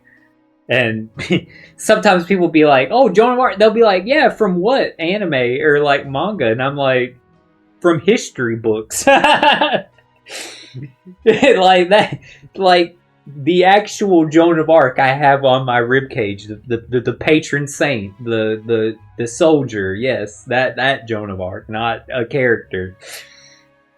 It's just funny because like I love like she's one of my favorite like historical figures and stuff like that. So it's just funny like that I have these like different anime tattoos and stuff like that. They're like, oh yeah, what anime is Joan of Arc from? And I'm like real life, bro. Like that's always like funny. It actually, like, it's funny, Austin, we're also, because the way, like, my streams are, since, like I said, it's the first time, like, I've seen you comment and stuff like that, so you might not know this, but, I play through 2 games at the same time, just so that way we have stuff to, like, cycle through and stuff like that, so I'm also playing through Monster Hunter Rise for the first time, and when we started the DLC, we meet a character named Theorain. And when we meet her and the cutscenes going on, I'm like laughing my ass off the whole time. And when it finally, like, I can get to where I can talk. I'm like, chat, I'm so sorry. I was laughing so much because, like, right before I started laughing, I said, wow, she looks cool. And then I busted out laughing when I realized what I said. Because I quickly realized, like, oh my fucking god. This character looks identical to my Joan of Arc tattoo. I was like, no fucking wonder I think she looks cool. So that was a really funny, like, moment. And, I had her, obviously be my, partner in game. Like, in every hunt we go on. And, like, thankfully, she's, like, the main character of the DLC, funny enough. But it was cool, like, when I saw that. Yeah, everybody, they're always going to be simping for Yoruichi, man. They was since, like, the manga came out. And, I went to the preview of the first 3 episodes. I saw them in theaters of the final season of Bleach that's going on right now. I got to see them in English in the first, in theaters, plus an interview with the creator of Bleach and the director of the anime and somebody else on the anime. I could not remember what his title was. But the first episode, we all had in our head, like, based off of if you read the manga, like, oh, the first episode's got to be God of Thunder. I hope they do it right. And my god, they did it so freaking right that, like, I had to, like, on the next stream, I was like, now there's going to be some spoilers for the first 3 episodes, but they're out now, so y'all are more than welcome to probably have seen them already. I'm waiting for the dub to release before I continue watching the final season. But yeah, I had to, like, when I got on there, I was like, oh, chat. They did God of Thunder justice. When you think of God of Thunder, you know that if you've read it, you know that first panel, the panel, like, where the title is, and you see God of Thunder written on Yoruichi's ass. I was like, chat, they fucking put the episode title on her ass. That's how, like, they brought the manga to life. And it's funny, I talked about how in the interview, the director said, like, my goal was to be, how can I bring this manga and what we're reading to life in there? Like, he wanted it to be like, if you read Bleach, especially for how long Bleach had been finished since this came out, it like, people could have read and reread Bleach, like, if they want, so they would know the manga front and back. So he was like, people have expectations for what they want this anime to be, and he was like, my goal was, how can I bring these expectations to life? And he did a great job. Like, the first 3 episodes kicked ass. Like, they were so good. I can't wait to see the rest of the season once the dub drops. I know I can watch it as it's being released in Japanese, but if I've watched the entirety of Bleach up to this point in English, why would I watch the 12 episodes in Japanese when I could just wait? You know what I mean? Like, I've had to wait all this time for them, you know, that's never a bother for me. That's why I haven't watched any of the Elbath arc in One Piece yet, because I'm waiting for the dub, and because I read it. Like, I don't mind waiting. I've seen over 1,000 episodes in English. And it's not that I don't watch anime in Japanese. It's just some I like watching dubbed. Some I don't. That's just my preferences and stuff like that. I don't think anybody's wrong. And I'm not one of them people that police, like, you need to watch it a certain way or not. No, just do you, man. But I actually love, like, it's funny, like, you mentioned that, I know this was a while back, Asuna, about the long episodes in, like, One Piece. I know a lot of people don't like that. I actually really do like that. I don't have a problem with it. I can see how other people do have a problem with it. And I know there's watch guides like One Piece on, like, how to watch it, cutting out, like, all the anime only stuff or anything that's, like, repeated or, like, stuff like that.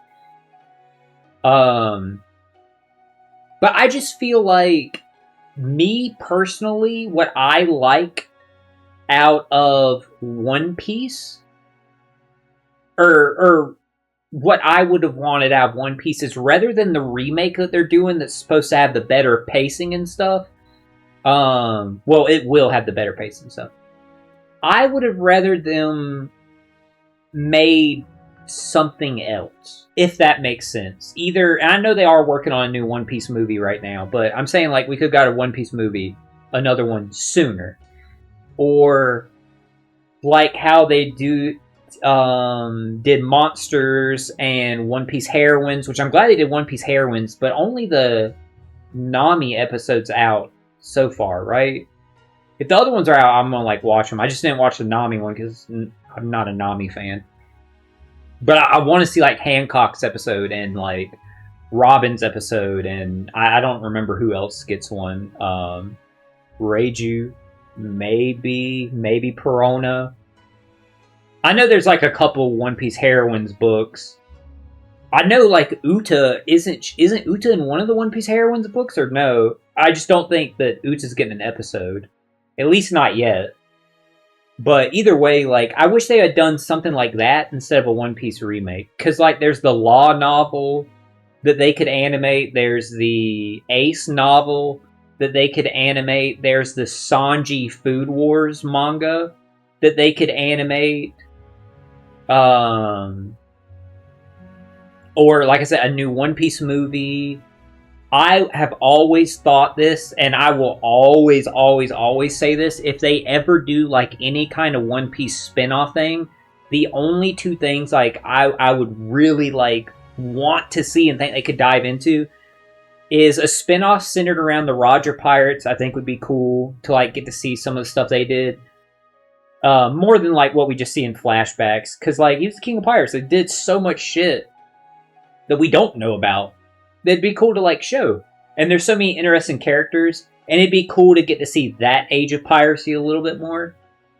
And the other thing would be, I always thought, like, it'd be really cool if they did, like, they could only do, like, one season of it, and that would be fine. Like, each episode be about, like, one character. And, like, the episodes be, like, double episodes, so, like, 40 minutes to an hour. But, like, do, like, something where it's, like, One Piece, like, supernovas, and it's about, each episode is about one event or one thing that the supernovas, not Luffy and Zoro, because we see all of what Luffy and Zoro do up until Saba Odi.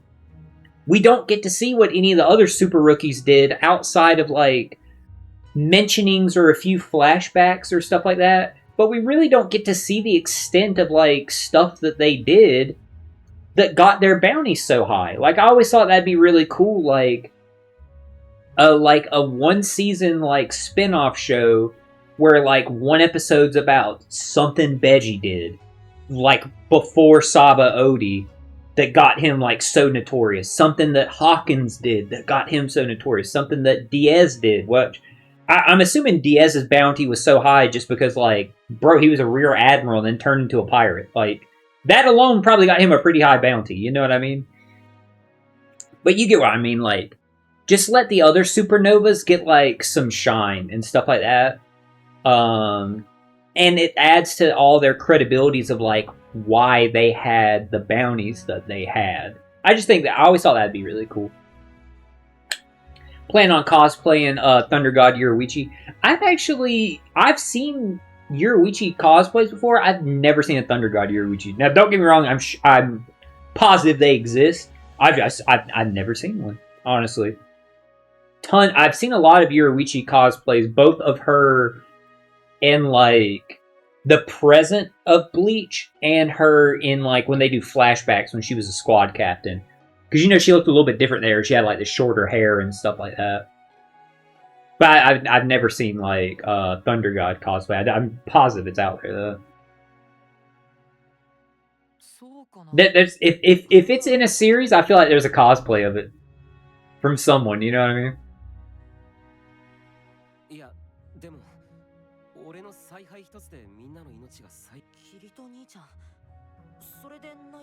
It's interesting for Kirito to have this kind of, like, self-doubt so far into the series.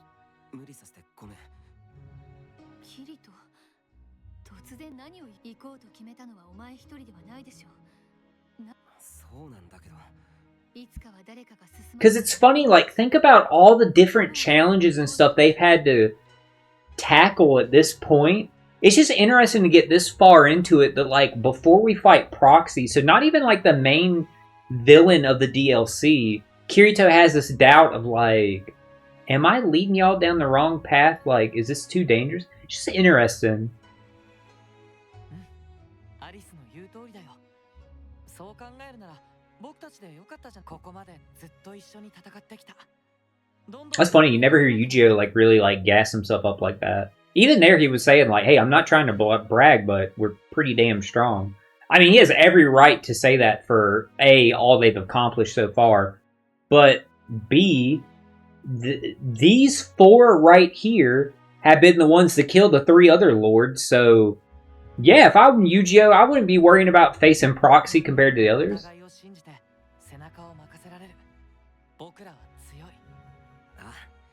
すまない弱気な発言だった回復を済ませたら前へ Just interesting to me. Like, it's just like, I don't know, chat. Like, that just kind of,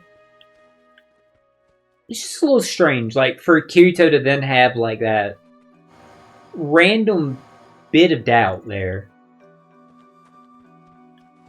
I'll tell you who I've always wanted to cosplay Asuna, and that was, that's 2 people, or actually 3 people. Kizaru from One Piece. I am running the wrong way, aren't I? Yes, I am. I don't know where the fuck I'm running, but I took off like a bat out of hell. Kizaru out of One Piece. Law from One Piece. And Bucciarati from JoJo.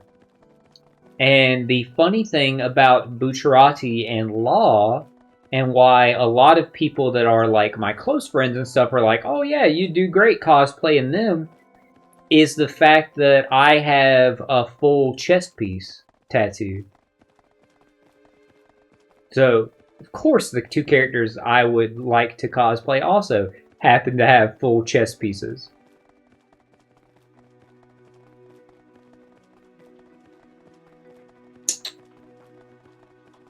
We're not stuck down here, are we?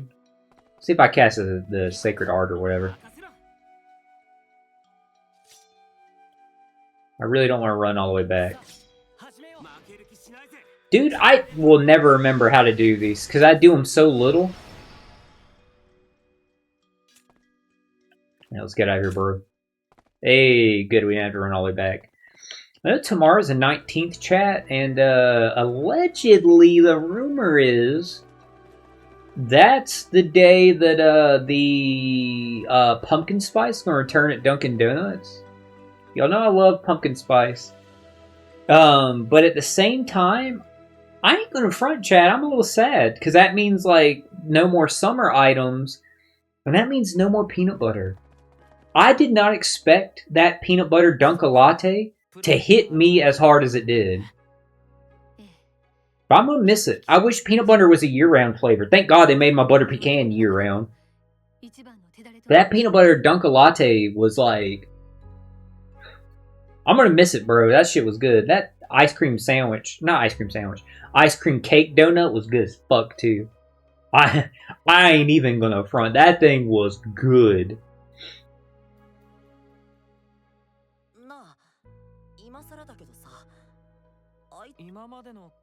I like how he waited this long for, I like how Rogu waited till this long to say, so, what's this Alice thing they're talking about?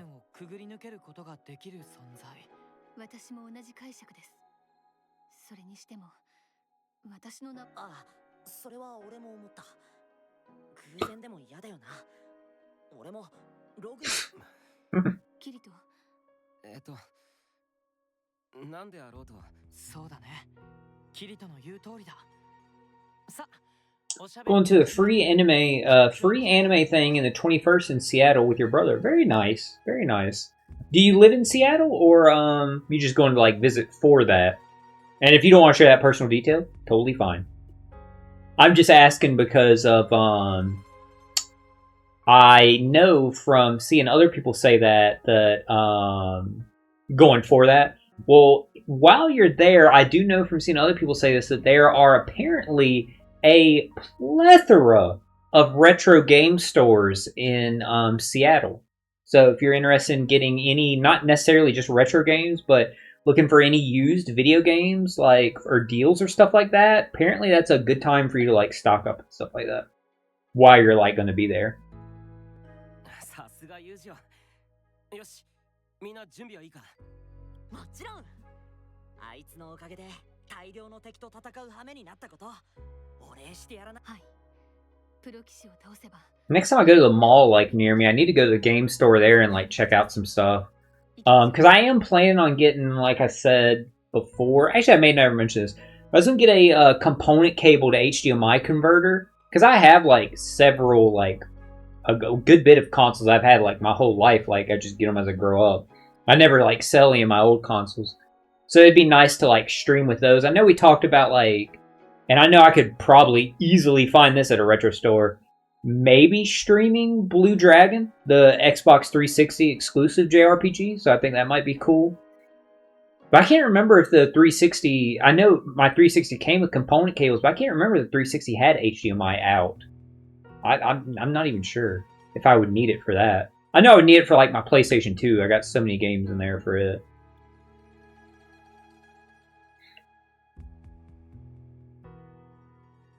And it'd be nice just to like, well, one for like the sake of like my laptop's like memory and shit like that, to stream like any PS2 games like natively like on the console would be pretty cool. Same with my GameCube, because I would like to play Path of Radiance from the GameCube or Pokemon Coliseum from my GameCube. I think that'd be pretty cool. Rather than like emulate them if I have the option to, you know what I mean? But I know for the GameCube I would definitely need that component cable HDMI. Yeah, 360 is old now. Funny enough, it's old enough that they shut down the storefront for it a while back. So that's why I know like I would have to get a physical copy of Blue Dragon.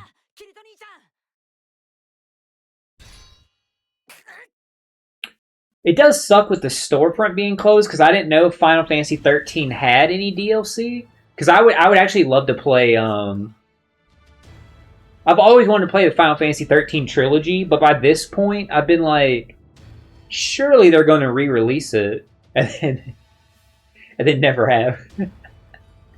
They never fucking re-released it. Like, yeah, it's on Steam and stuff like that, but again, I'm streaming from like a laptop, so it can only handle so much.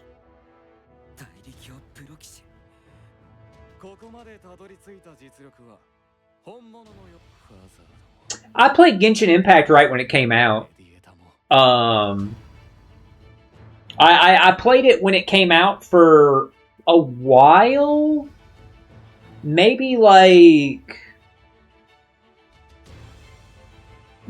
probably the better part of a month. Not longer than that. And the only reason why I stopped playing it, it is a lot of fun. And the only reason why I stopped playing it, though, was because of it being a gacha game with, like, dailies and stuff like that. Where if you play any more than one gacha game, you can sometimes feel a little overwhelmed. And I play One Piece Treasure Cruise, a game I was mentioning, like, earlier. I've been playing it, like, since it came out. So since I already had like a gacha that I have to do like daily and do events and stuff like that, that's what made it where I was like, that's what kept me from like going further in Genshin Impact. I was like, this is fun and I have enjoyed my time playing it, but I gotta like focus on like this gacha and stuff like that. That makes sense.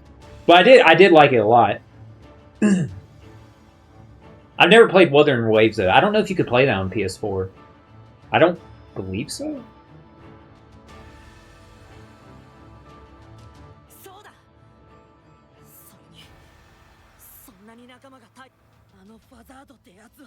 You can't? That's what I thought. I thought Wuthering Waves wasn't. I know Zen Zoneless Zero, whatever it's called, ZZZ. I wanted to play it, but it was PC and PS5, yeah, so I was like, damn, that one I really wanted to play because like the aesthetic of it and stuff like that. I wanted to like at least like give it like a chance and stuff like that.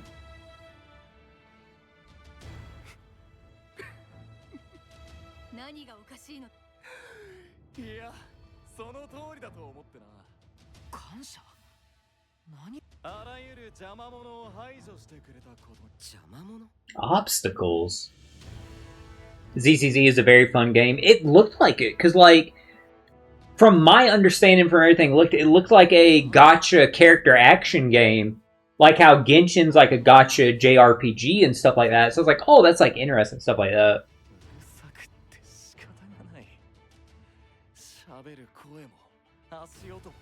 I really wish Persona 5X was on PS4. Because of for SMT to be my favorite game genre, or favorite game series, I would probably play P5X. If I was going to take on another gacha game, it would probably be that. And when they did the update that added Tycoon that you could play online, I was really close. That I even like tweeted when that came out. I was like, "Is this what's going to get me to download P5X?" Is like that. There's like Tycoon, or for the Fruits Basket fans, Rich Man Poor Man lobbies. Because I'm a menace in some Tycoon against the computers.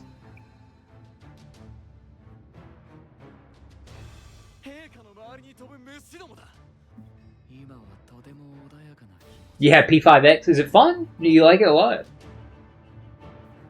I've never played it, and I've wondered like how was it like structured like story wise? Like how do you get through the story?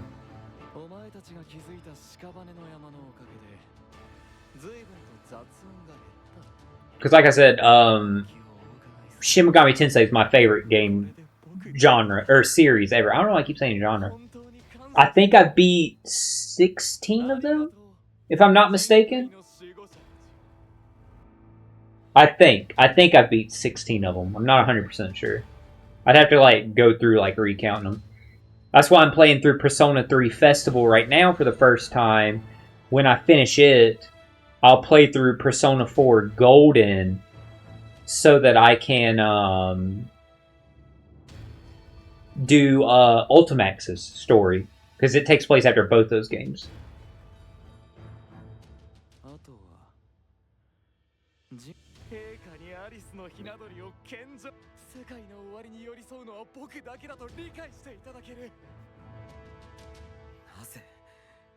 Haven't been playing much of it. I feel that.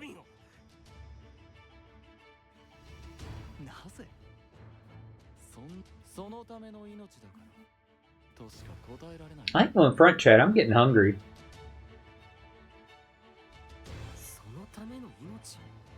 I had that good ass ramen again for dinner though.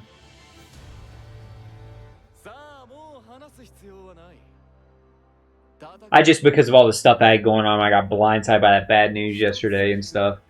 And a bunch of stuff I had to do today. I didn't end up not having like breakfast and stuff like that, so I'm kind of paying for it on that end. But at least I had that big dinner and that like desserts later.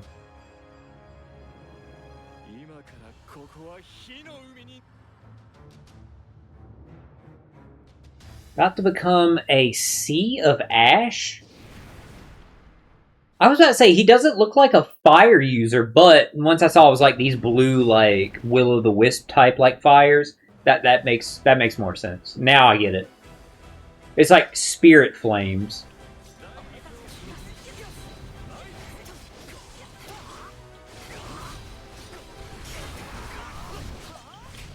Alright, let's go ahead and get to fighting.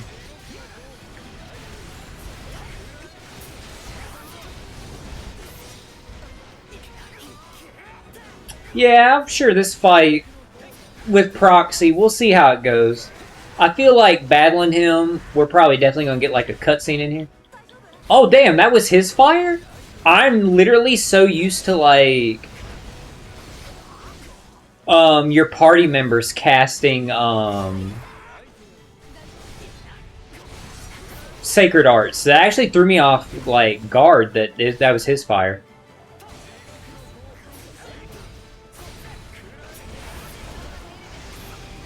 He's really wearing this attack out. Wow, like spamming it.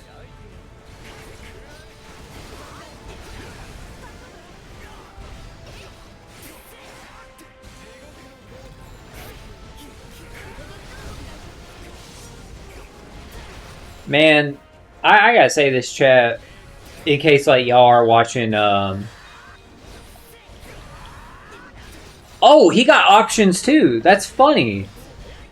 Cause only the first guy we fought called out options. I can't remember the first lord that we fought. But that is really funny that he also got options. He's wearing this sacred art out though.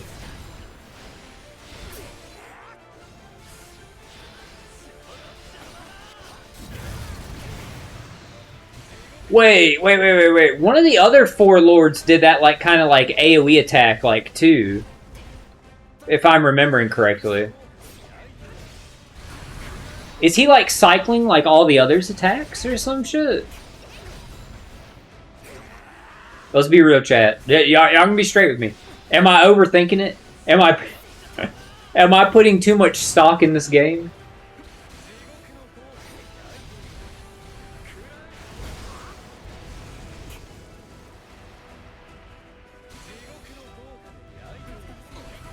Oh wow, they got up at the same second I got KO'd? Damn. Wait, Kirito's back in the fight? I'm sorry, how did Kirito revive so fast?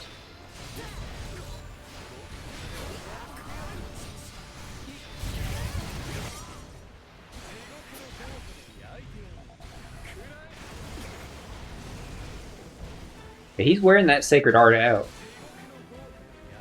You see the option snipe me after like the hit stun from the fire? Yeah, the option got a KO on me. Dude, first of all, his options got a fucking like red dot sight on me. My god, dude.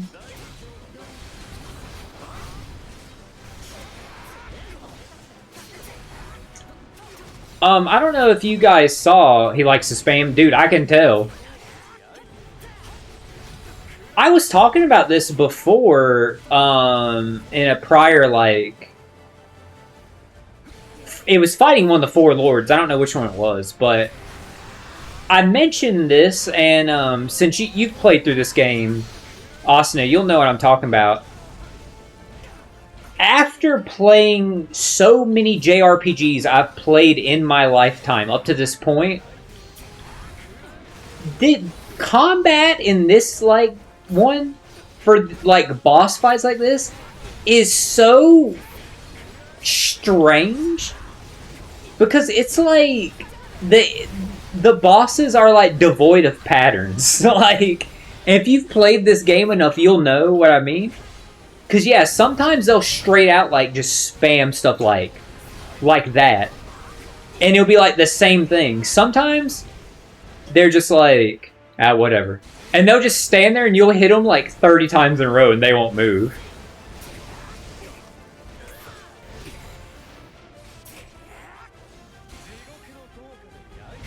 Lost them 20 times because you're doing a Nuzlocke. Oh, so you weren't like... You weren't doing like what I'm doing where like... Since I said like, I'm here primarily for like the story purpose of it. Again, like, I said this before too in a stream. I do not find this gameplay bad at all, but it is in by no means the best JRPG I've ever played, like, gameplay-wise. Like, and the example I use, I was like, it's not Xenoblade Chronicles, it's not Final Fantasy 15. So that's why I'm like, I'm fine with just like, we go, if we die, hey, no big deal. I'll just go with like whoever they give me.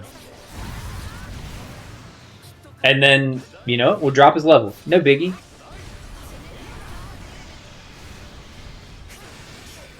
But I can see how, like, some people, like, they don't want to do that. They definitely want to, like, beat the boss at their best level and stuff like that. Or like you said, like, on hard mode. And they're looking for, like, the challenge of it and stuff like that. Especially, like, if you've beat it several times in a row. No, I totally get, like...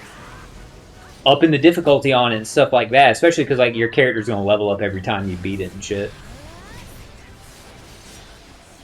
But for me, like, hey, I'm primarily just, I just care about the story. It's no biggie to me. I'm just chilling. I'm trying to take it easy. I mentioned this to Asuna, and like I'm sure you think the same way in some capacities. Games are meant for escape. Like I said, I got other stuff going on that I got to deal with daily. When I'm playing this, I just want to have fun. You know what I mean? And I think that like as long as your idea of fun doesn't come at the expense of somebody else's idea of fun, then that's that's fine.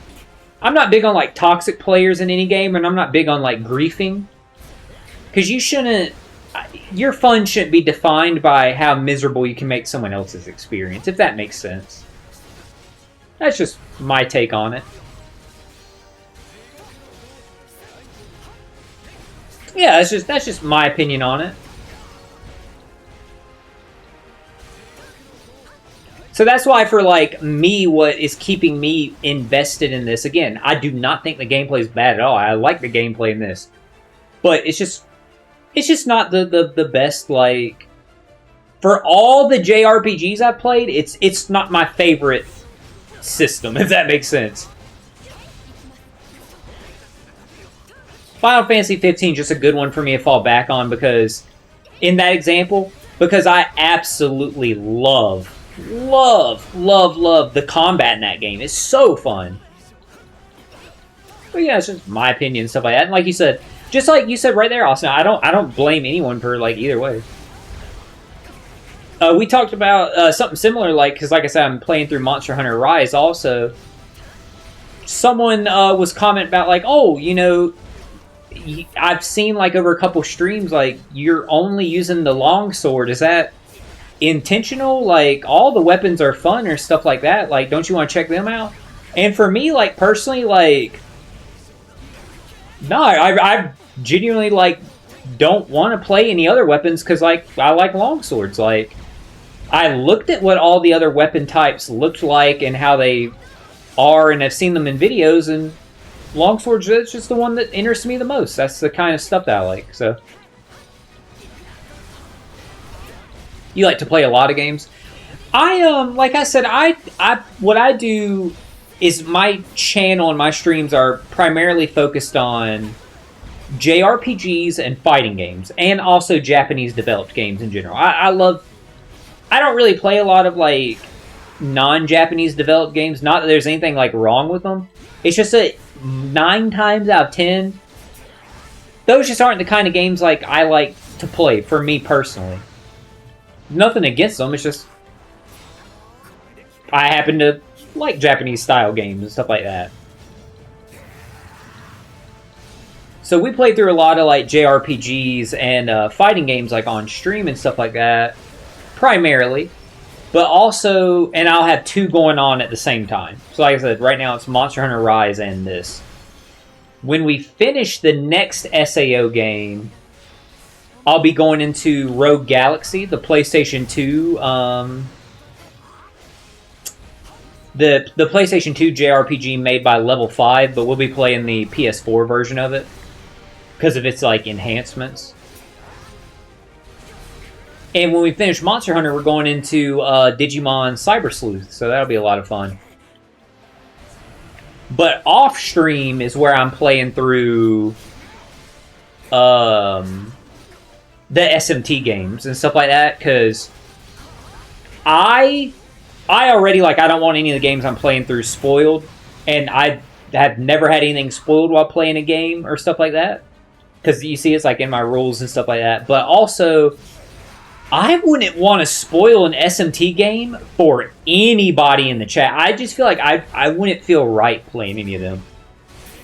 Like, on stream, funny enough, like, if you've never played, like, Digital Devil Saga, I want you to experience that firsthand. You know what I mean? Like, I don't want you to like get your experience from like how I'm playing it. No, like you should check that out on like your own, like if that makes sense.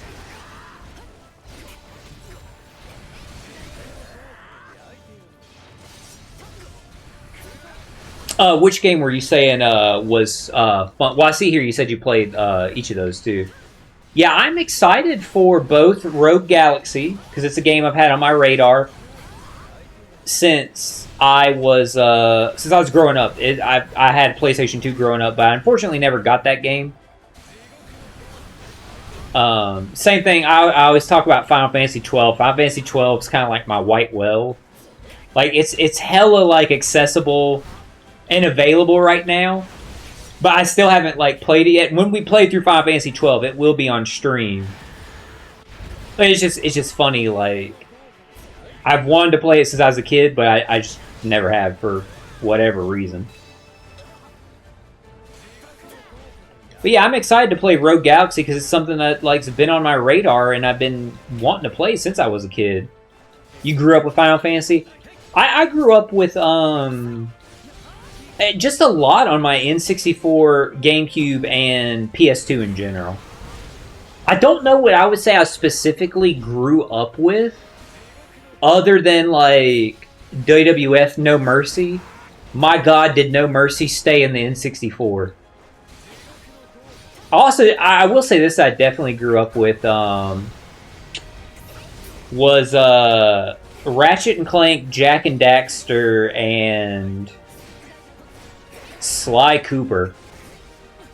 I think anybody with a PlayStation 2 growing up, like, that's a safe bet that at least one of them hung around with them. I had a little bit of exposure to Final Fantasy as a kid, but I didn't beat anyone when I was a kid, if that makes sense. It wasn't until I became an adult that I beat some of them. On stream, we beat 8 and Chocobo's Mystery Dungeon.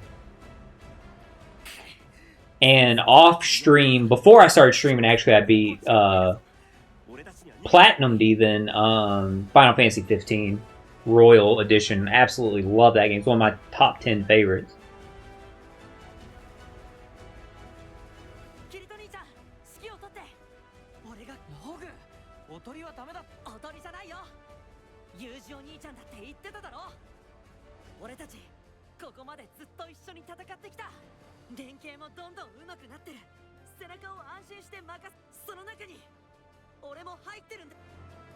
But I'm excited about, as excited about Rogue Galaxy I am, I'm hella excited about Digimon Cyber Sleuth, because I grew up watching Digimon, but I've never played a Digimon game in my life, and it's been like 2 decades since I've seen anything Digimon. And I specifically saw that Cyber Sleuth just had me interested in general, because I like detective stuff in general. And this also really got me interested in Cyber Sleuth. For those of y'all who don't know, the character designs for Cyber Sleuth are by the same character designer for the Durarara light novels. Same artist, right? Not the same guy who writes Durarara, but the same guy who designed the characters and drew the characters from the direction of, like, the novels, if that makes sense. And Durarara is, like, one of my top 5 favorite animes of all time. Which is funny, because one of my 2 favorite games of all time, and this is also, again, what got me excited about Digimon Cyber Sleuth, is the character designer for Digimon Cyber Sleuth is the same guy who worked with Atlas, and he did the character designs for Durarara, but he worked with Atlas to do the character designs for Digital Devil Saga, not Digital Devil Saga, Devil Survivor 1 and 2, and Devil Survivor Overclocked is, like, top 2 favorite games of all time for me. It might be my number 1, but it's definitely in the top 2. It's between it and Persona 5 Royal. And it's funny because that game shares a lot in common with Durarara. And I think Digimon Cyber Sleuth, again, going into it without knowing, like, stuff about the story and stuff like that, but I think it also has some connections to it similarly. So that's why we're going to play Cyber Sleuth and then Hacker's Memory. And what I saw when I was looking up online, hey, is this a good introduction for someone who knows... Is this a good introduction to Digimon, period? Because again, my knowledge of Digimon is from over 2 years ago, or 2 decades ago, so I might as well have no knowledge. You get what I'm saying? And everyone said with a resounding yes, I saw in all the comments, is phenomenal starting place to the greater meta series of Digimon. So I'm excited. I'm super excited about that. Shares the same thing as SAO. Definitely with like the digital aspect of it, like another world part of it and stuff like that, and being Bandai Namco developed games and stuff like that. There's definitely like some overlay in their DNA, if that makes sense, or not, so to speak. I would say not as much as this and Dot Hack, because apparently this and Dot Hack are like this, to where my understanding is a lot of the people that worked at Bandai, or worked at Namco during the PS2 time that worked on Dot Hack, worked on these games. So that's why a lot of people say those games share a lot of DNA. キリトログを信じましょう。ああ、わかった。優勝、アリス。失敗はできない。了解。キリト。 Also, by the way, Austin, I'm enjoying like chatting with you so much because it's taking my mind off of and helping like take my mind off of the bad stuff that had happened yesterday and stuff, which is always like a lot of is a great benefit.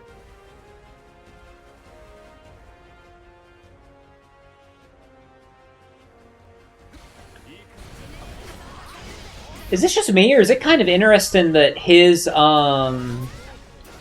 the flame like sacred art he's using is like the flame sacred art, as in like it's just regular fire, but like the flames for his aesthetic and like in the cutscene were like those blue flames. That's just a little weird to me. Thank you so much for that, saying you hope I'm okay. I'll be fine. It's just, again, just... I got blindsided with something Monday morning about my job that I was totally not expecting after, like, working the night before. It just threw me for a loop. Hey, nothing I can do about it that I'm not already doing. So, hey, we just move, you know? I just gotta adapt to the best of my abilities.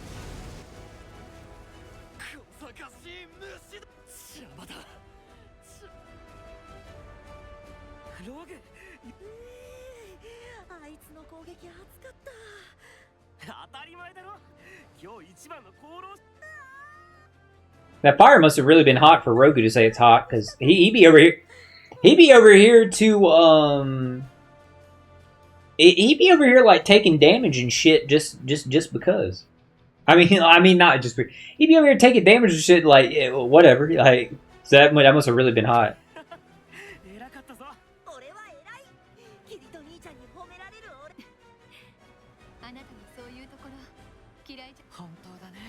Yeah, I greatly appreciate it, Asuna.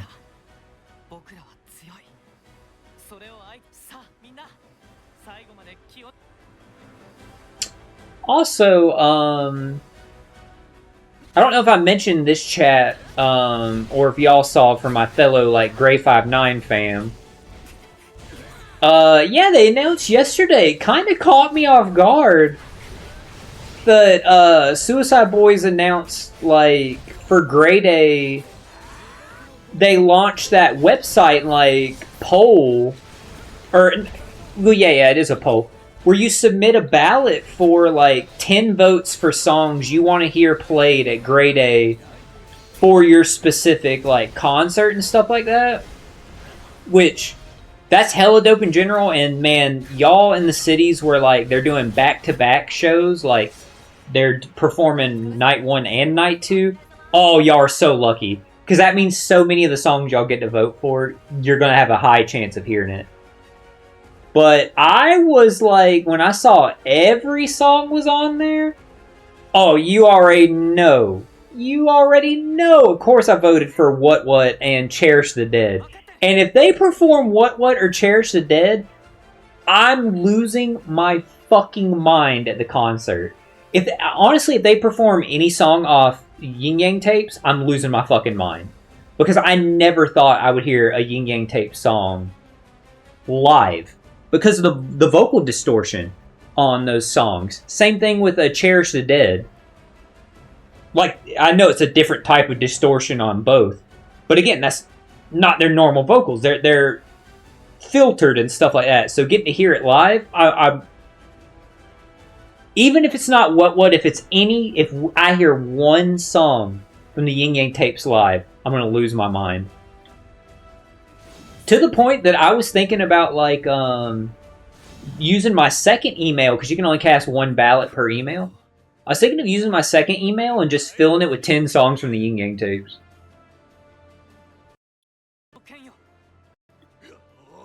Just to increase the likelihood that I hear one.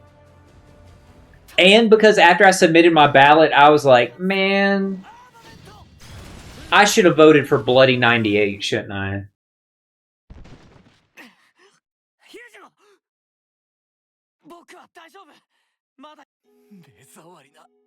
I can tell y'all the 10 songs I did vote for in a minute. I posted on Twitter. I know a lot of people are sharing it. I posted on Twitter asking for other people with Charlotte, like, you better vote for these.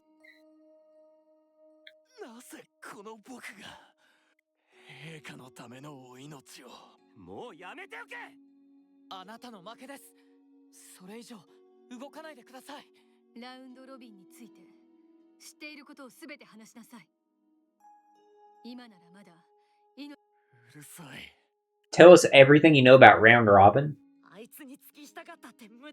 Respectfully, Alice, that could be a lot. And remember, Round Robin sped up the time till like the tag.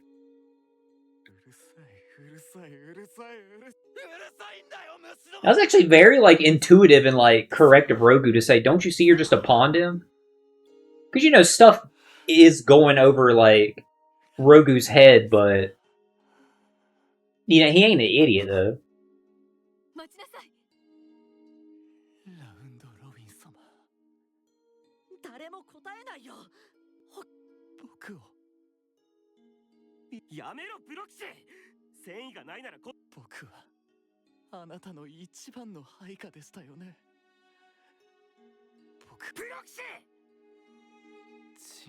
It was a good line delivery.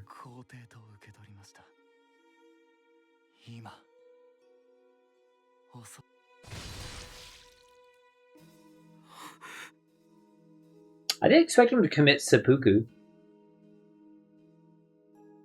But it's funny because, like, he genuinely did because we didn't get his life bar to 0. At least I didn't think so.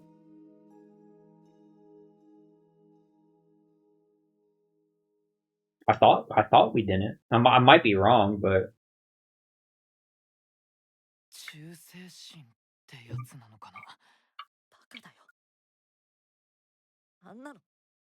私たちには知り得ぬ何かが彼を四強を突き動かしていたのでしょう。God, that cheerwine like went down the windpipe. 少し似ている気がします。最高司祭様の支配を受けていた。That's a good observation from Alice. I actually didn't think about that. けれど洗脳されているという感じはしません。I actually didn't think about that, Alice, pointing the similarities between them serving Round Robin and them serving the Pontifex. That's okay. I heard her stating that. Believe it or not, like for me, that did a lot for the story of this DLC because now I'm like, okay, I see that parallel.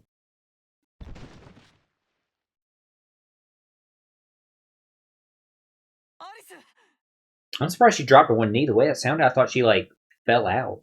I thought she like fainted.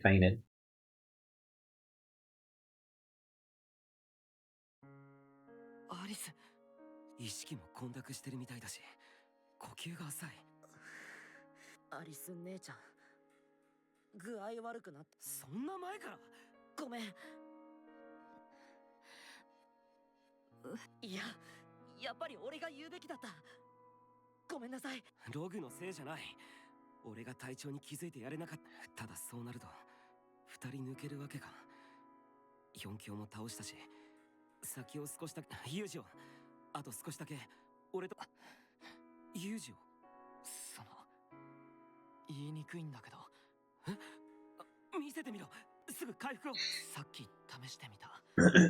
普通のやけどがよく Damn. 今この瞬間もやけどの部位がそんな。ちょっとだけね。歩いたりする分には平気だよ。わかった。もう潮時だな。戻ろう。ごめん。バカ、謝るなよ。とにかく今は。キリト、ようやくつながったか。 I was wondering, I said, I wonder if the call, I was thinking to myself, is the call going to get broken up again or not? 通信が不調で。でも聞いてくれ。そうか、さすがじゃキリト。カーディナル。そんな、それじゃ。ああ、ラウンドロビンのやつ。何を考えてるんだ。なんでこんな時に。キリト兄ちゃん、4強との戦いでさえ大変だったのに、ラウンドロビンはもっと強いんだろ。分かってる。だがここで止めないということは、地上戦を選ぶということは。 Oh shit, they like double clicked. Hang on, let me pull up the backlog. 作ることに他ならない。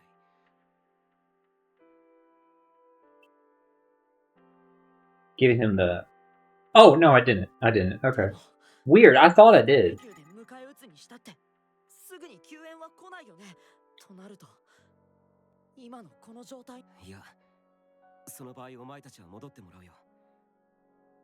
俺だけでも地上への進行を阻止する。そんなのダメだ。 One-on-one duel. 俺にログ、ありがとな。でもこれはここで止められれば一人でも多くその命が救えるんだ。キリト兄ちゃん、よく考えよう。地上に戻り人海軍と合流して被害が出るまここに残ってラウンドロビンの進行。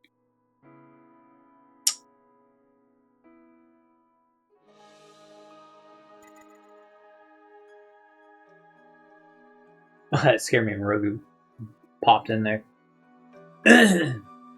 Alright, cleared that chapter. That chapter is also shorter. These last two have been shorter. 俺は悩んだ末に地下迷宮に残りラウンドロビンを倒す。話し合いの結果、ユージオとアリスは地上へ。ユージオとアリス、俺たちも行こう。あ、そうだ。これ見つけていたんだけど。I was gonna say it's gonna be a resource. あ、 Kirito was like, alright. Yeah, anyway, off to round robin. Get to layer 85. Again, just to be safe, we're gonna go back just for a minute to trigger the save. Oh, while we're doing that, I can tell y'all songs I voted for. So I voted for 4 of my 5 favorite Suicide Boys songs. Like I said, Now and In the Hour of Our Death, I did not. I ultimately chose not to, since I heard them perform it last year live with Bones there. And as much as, like, it would be dope to see them performing again, Bones isn't going to be there, and I just wouldn't want them to just, like, stop at his part, if that makes sense. So that's why I switched to do Venom, since Shakewell is going to be there. And as much as I love Shameless Suicide, I think that is one of their most underrated EPs, by far. I still think Venom is actually their best song with Shakewell. I think it's better than all the songs on Shameless Suicide. A big part of that reason is definitely because of well, first all their songs together are good. All the ones from Shameless Suicide. What's the one on Shakewell's mixtape or album called? I think it's Solutions. That one's great. But Venom is just the best because they all three have great parts, and that beat, chat. Come on now. That's one of the best songs I've ever heard sampled at Trigger Man. It's such a good song. Another tile set change. Alright, where's this direction? I voted for, so it was what Cherish the Dead. Are you going to notice the rose in the vase, dust on the shelf? Whatever the hell that like long title's called. Vote for it. Motherfucker like spawned on top of us.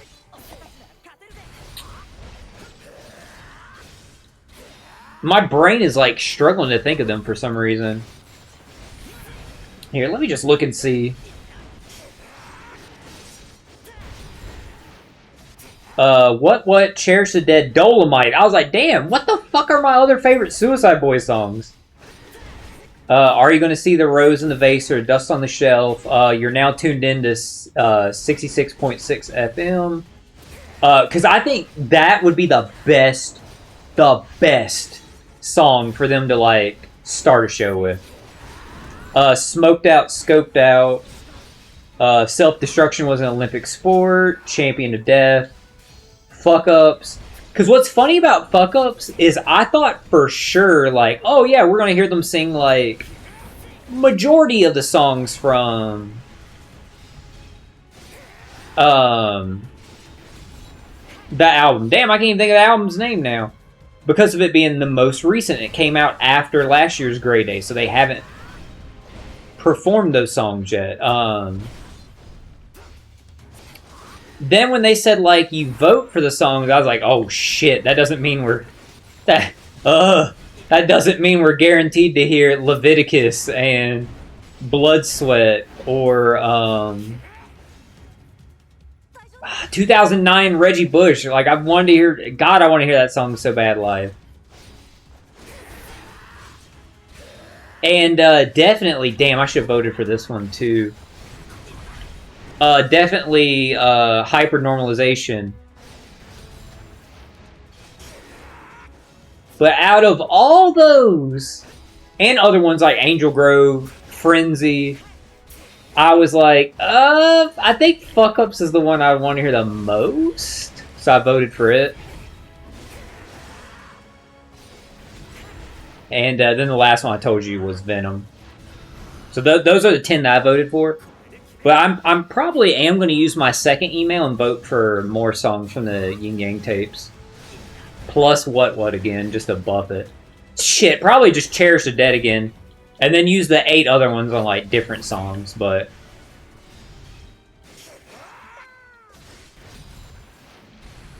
That's crazy that like... The game like zoned him over there, because like these enemies, they don't have like teleport attacks. This enemy, like, specifically doesn't. So that was weird. I guess he was, like, too close to, like, the wall or something that it, like, zipped him over there.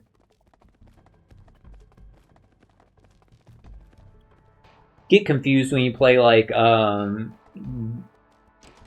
get confused by this part when I beat the game.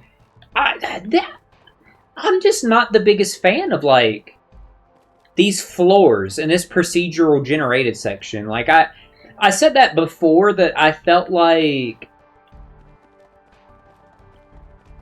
I just felt like this part of it, it just feels like kind of shoehorned in. Like, I get it that, like, the 100 floors, it's a little, like, callback back to, like, Aincrad and stuff like that. And I do know that from Fatal Bullet, the, like, 100 floors thing and the procedural generated thing, like... is one thing that people absolutely, unquestionably love about Fatal Bullet. And I'm pretty sure that wasn't a DLC thing, that was just a free update thing. So I feel like that kind of fueled them to make this in the game. Because they knew, like, how much people liked that from the prior game. But my issue with it, Asuna, and since you played the game, you would know, my biggest issue with it is, to me, the way these caverns look, it takes away from one of the game's strongest points, which is areas and locations. Like, this game has such a good, like, scale when you're in locations, how far, like, the draw distance you can see in the distances. It guides you good with, like, visual markers that you can see far away that are, like, interesting and entice the player to go there.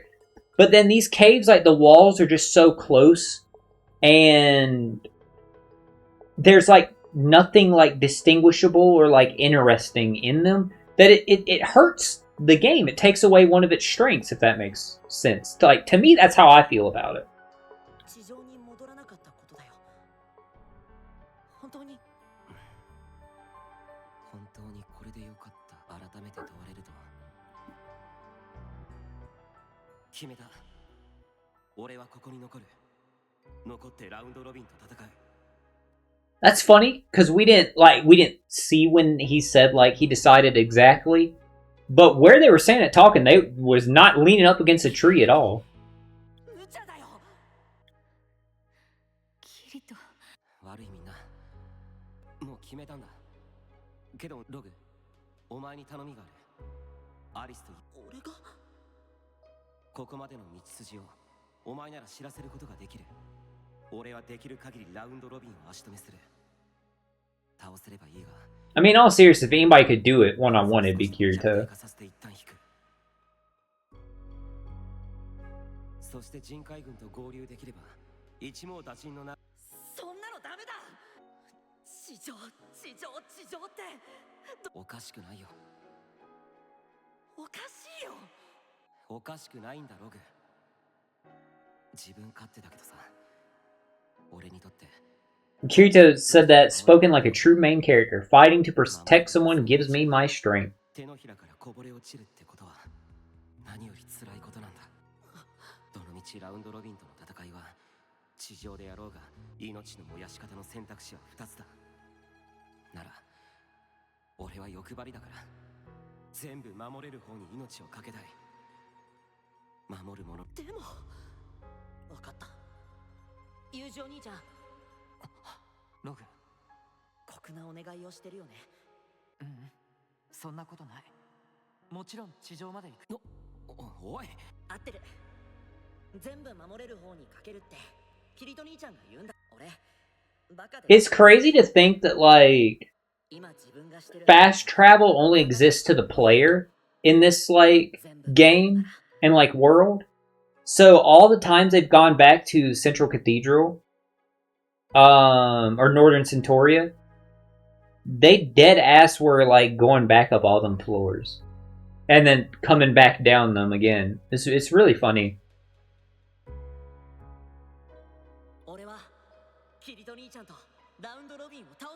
And with round robin speeding up, like, the time until he's gonna do the attack, yeah, like, it wouldn't make sense story-wise for all of them to go back. If they were gonna fight him down here. けど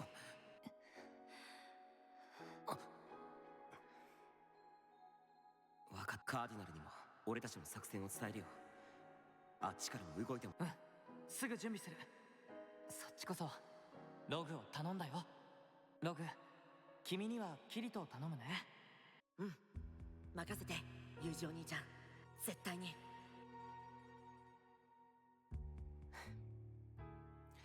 けどお前は俺と来て本当に良かったのか。もちろん。お前簡単に言うけどこっちに残る方が大変でもいい。もしかしたら本当に。うん分かってる。俺もさ守れない方が辛いよ。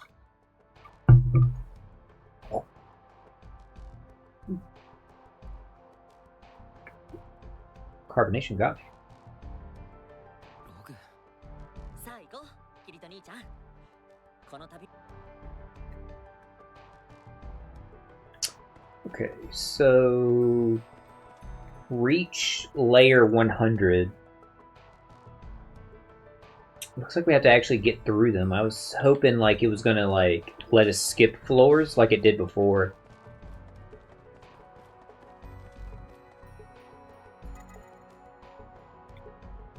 Moving down one layer.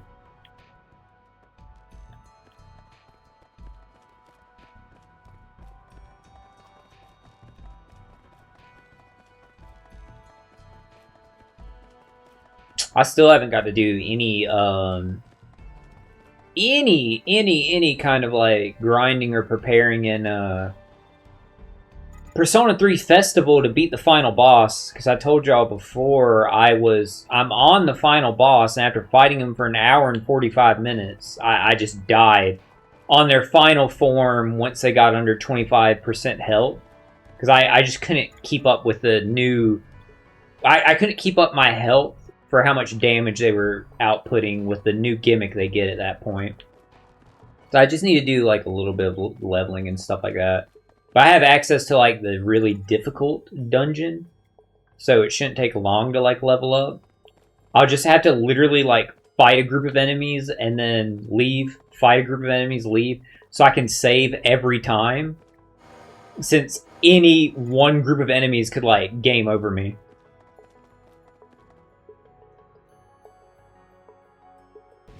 The hell am I looking at?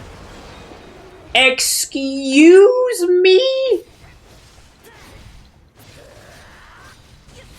Of all the bosses to reuse,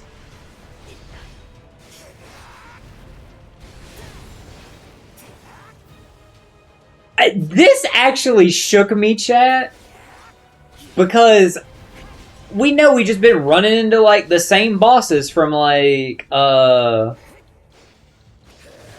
what's the thing called? Ancient Apostles, right? But this one they're like, nah, final boss of the first DLC. That is just like so bizarrely like random and unexpected.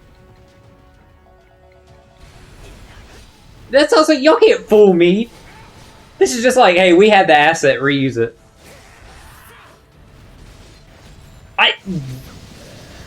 That got me. That really, really, really got me.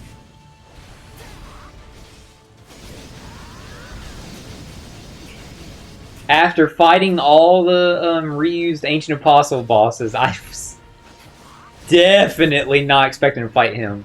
Did we get the chance to lower his level or nah? No, we don't. That's what I was thinking.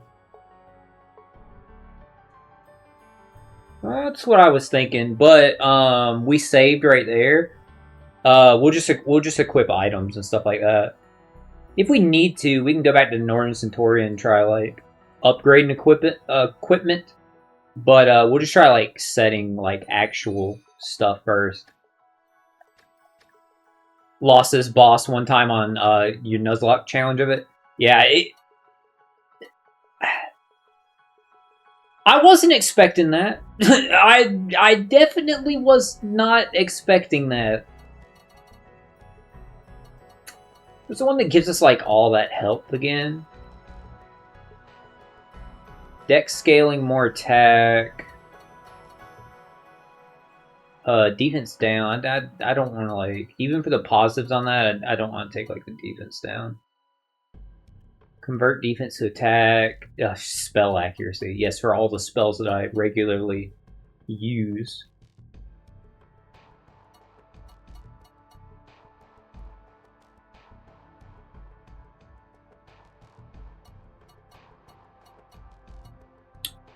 It's this one, right? Yeah. Yeah, go ahead and equip one of these for all the extra health that gives me. And now let's actually drop some stuff on Rogu. So, like, what kind of rules are you running when you do a Nuzlocke on this game? Because I know, like, the gist of, like, Nuzlocks in Pokemon games. But how do you, like, apply like that to SAO? Just wondering.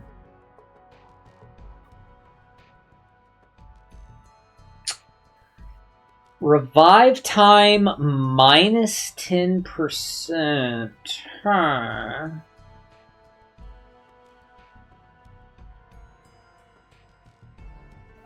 Sure. Give him that. Are all these the same? Yeah.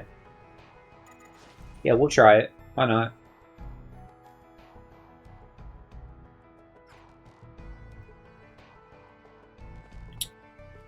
Alright, Rogu. Let's, actually, give me 1 second before the boss fight. I'm cold. I'm gonna go cut the air up. What's a green room?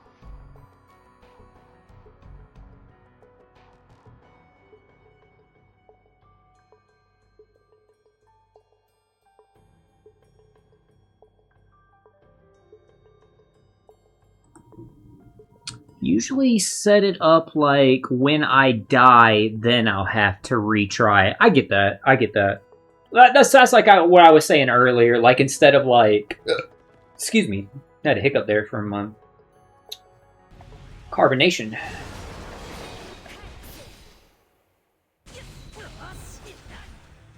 Not what I was trying to do. I was trying to go ahead and cast Galvanize.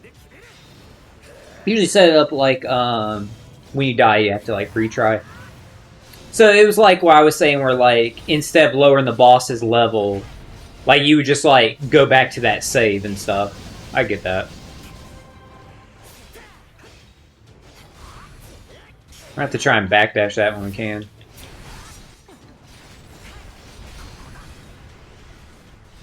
Since we actually have to beat him.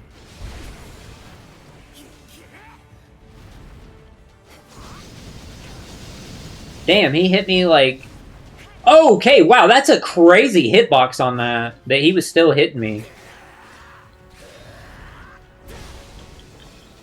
Yeah, even though I whipped those first ones, I wanted that to at least go through so I could get the attack down on him.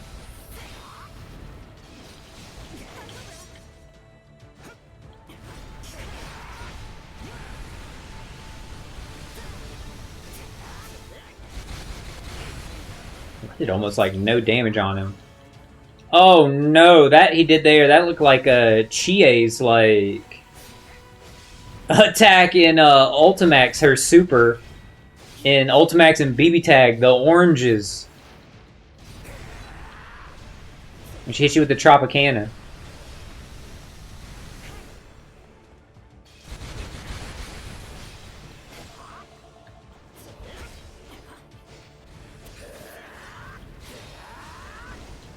Oh wow, I dashed into that.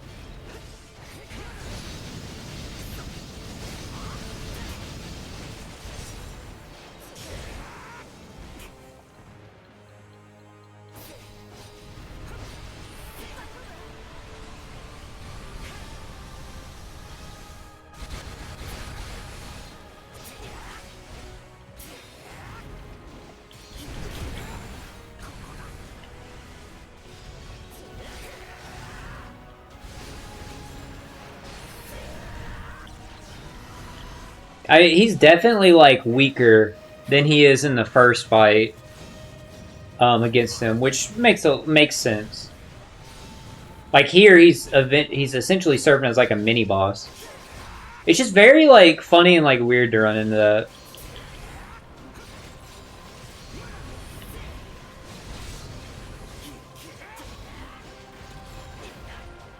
It's funny because it actually reminded me of my favorite movie, Superbad. When Seth has the detergent, and he goes, that guy goes, "What the fuck is that in your hand?" He's like, the guy who owns that is like, "Detergent?" And he goes, "Yeah, what are you doing with it?" That's how I felt about like seeing this boss show up. I was thinking like Kirito going to a round robin. What the fuck is this? And he says, "Oh, you know, it's Fallen Hellzig." And Kirito going, "What are you doing with him?"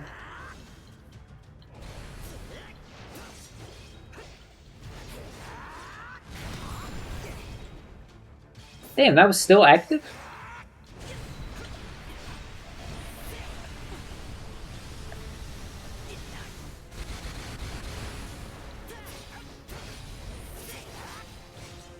Yeah, seriously, it's like... Think about it story-wise, it gets even funnier, Asuna. Because, like, when you beat the first DLC and, like, take this guy out, it's like a big emotional, like, moment, like, growth moment for Kirito. It's how he gets his divine object. So it's just really funny.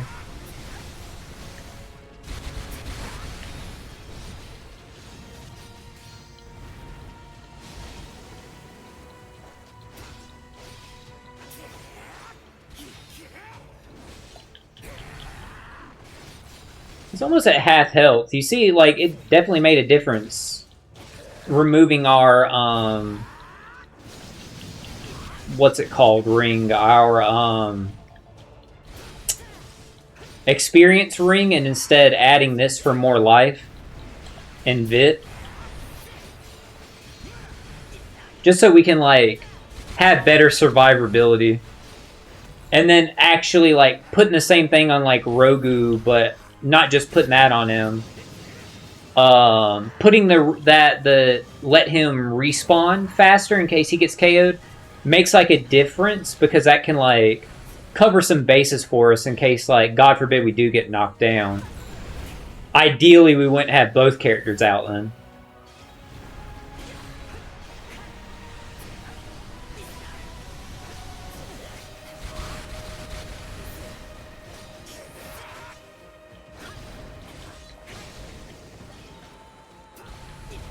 The hitbox on that, like, is crazy, man. The hitbox on that, like, X, like, slash thing he does is wild, because it was, like, behind me and still hit.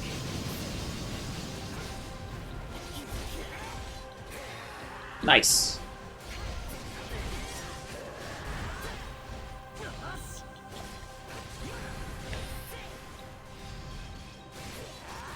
There we go. Do extra damage while he's downed.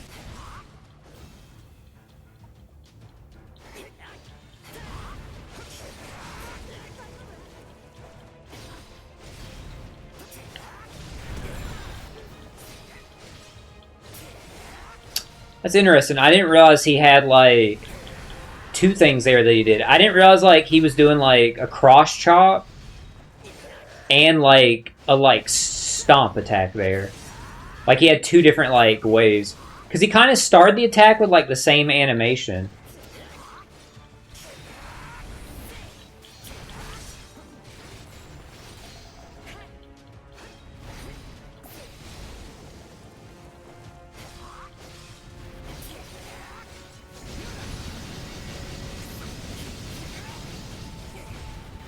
I'm hoping those last three... Yeah, 3 of those Goki cards I'm waiting in the mail get delivered tomorrow. Ah, man. Yeah, on his screen it said perfect timing from him backdashing my arts gauge there attack.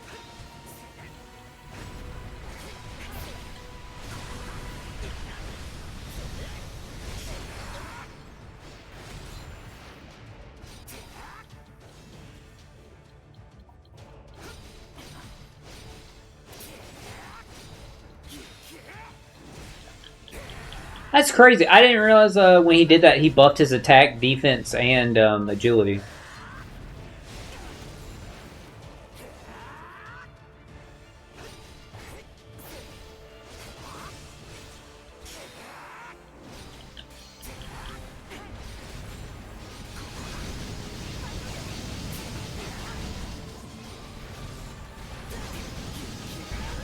Dude, he spammed that Hecatoncrace like crazy.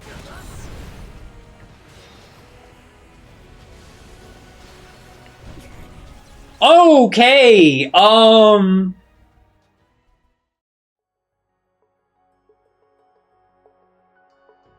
okay.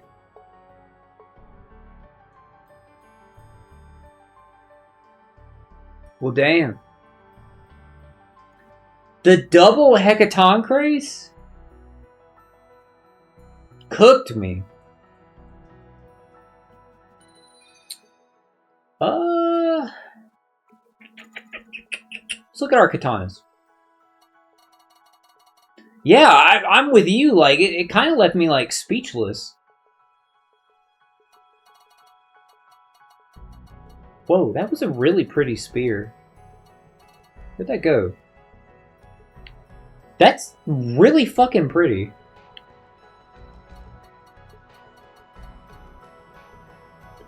Dude, it wasn't like he just like spammed it. It was like he like frame canceled like out of it, or he did like in King of Fighters when you get like a dream cancel. We can cancel like supers into supers. It was like he did that.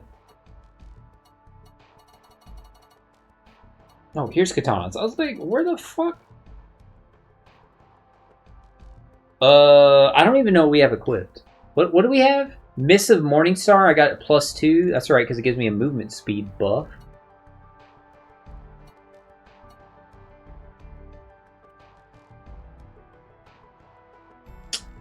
Damage reduction 15%.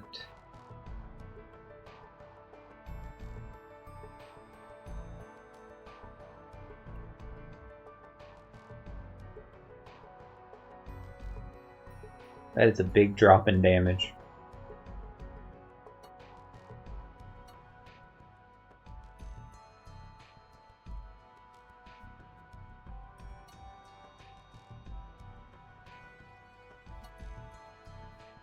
Now, these are the same as what I have. XT Ancient Azure Wave.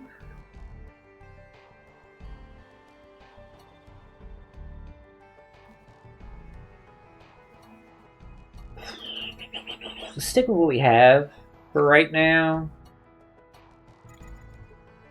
We'll equip the same thing.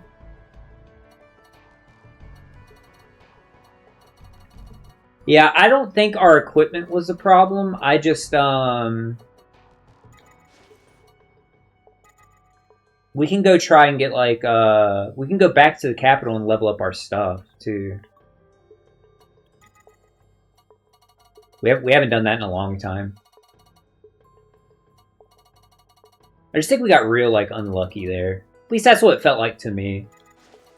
Because I thought, like, we were... To me, we were kind of close to winning. You do have skills set up, right? Yeah, okay, cool. You're good to go. Let's look at our armor. I was close. That's what I thought. I felt like we were close. We just got unlucky. The increased damage to downed enemies and fatal to enemies I really like a lot.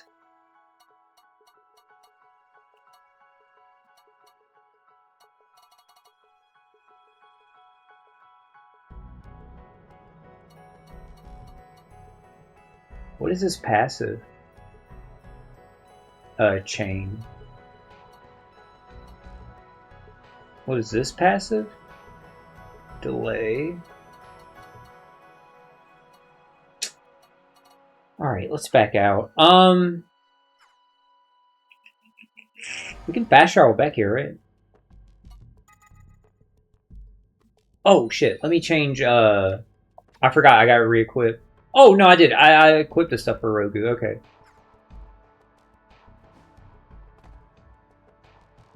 What does the ACC mean? Accuracy. That's what that one is. So the higher it is, the less likely you are to get those miss attacks that sometimes pop up. And then some stuff does chain, not chain, scale with I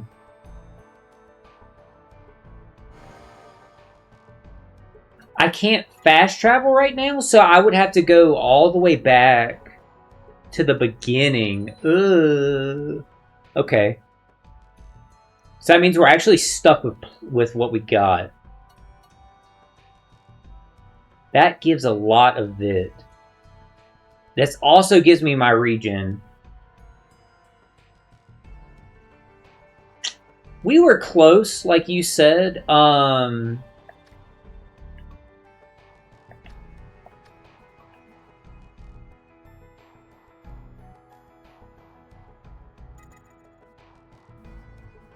Let's try changing Roku to Buffer.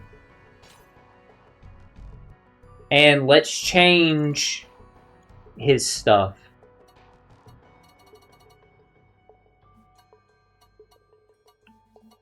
I like try to dodge a bit more. Yeah, I definitely needed to. I was just like trying to brute force it. I definitely need to dodge when he does a Hecaton Craze.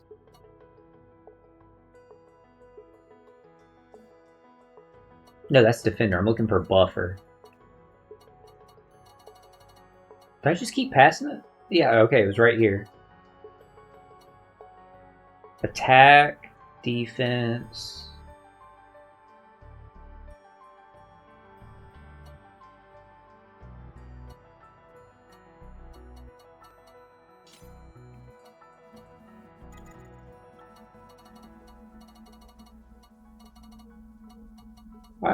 I like this idea that I have going.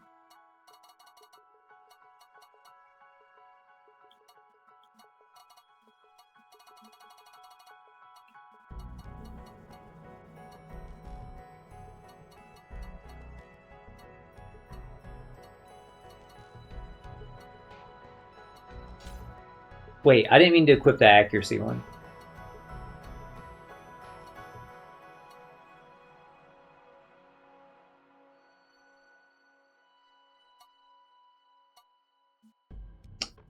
I think we do this, and by changing Rogu to Buffer, I think we should try this. I think this might make a difference.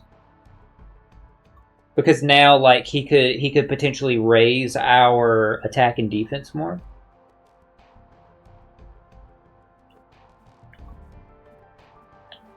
All right, I'm good. I'm good to go.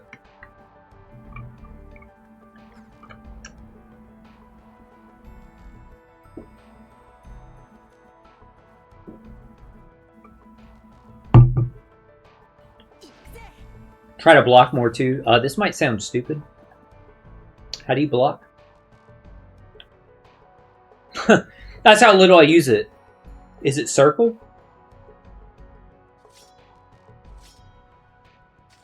Okay, got you. Yeah, I was like, don't think I'm like dumb, but I block so little.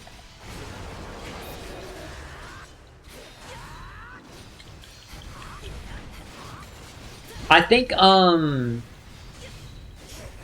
need to make better use of my counter hit that Kirito gets. And also this here. Oh shit. I didn't mean to like tank that there. The attack I'm doing where I'm jumping in the air, that it takes out projectiles.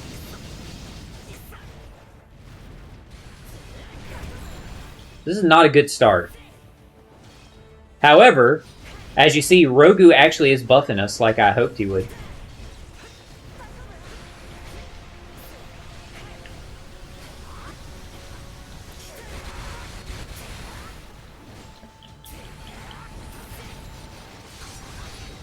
And if I can finish my combo, I can deal attack down to him. See, like, that was a good use of my counter, but then he backdashed out of the way. Damn! Kirito, you long-ass startup.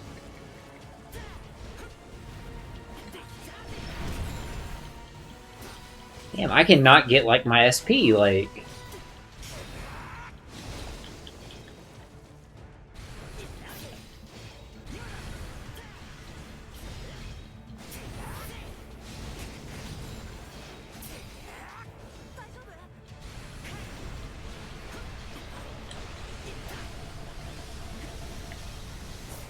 He missed all of his attacks. Hey, I fortunately, I'm missing some too, so it's not like I'm getting to capitalize on it.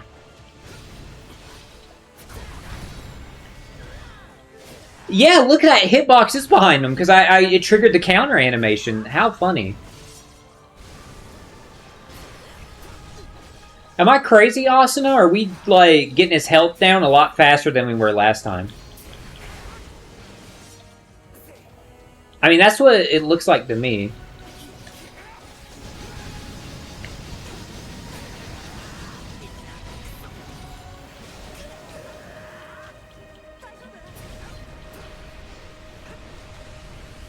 Oh, that's that, like, power wave one. I'm gonna wait till he lands. There we go, so I can actually hit him.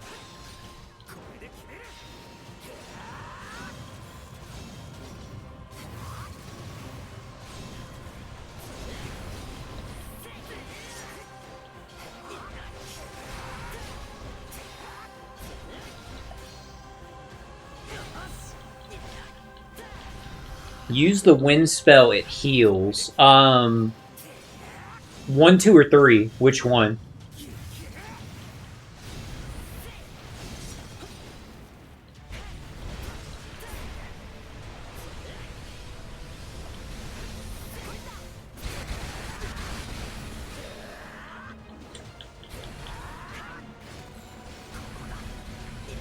One? Okay. I didn't know it heals. I thought it just upped your, like, movement speed and helped you jump.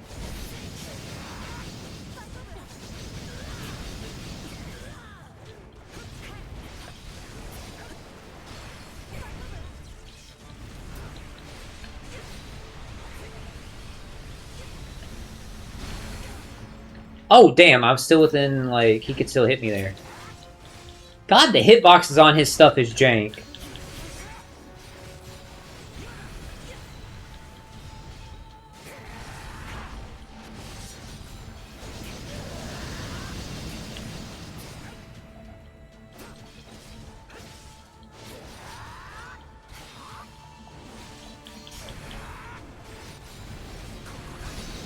Nice. Good time for a counter, but we're still in the middle of that damage.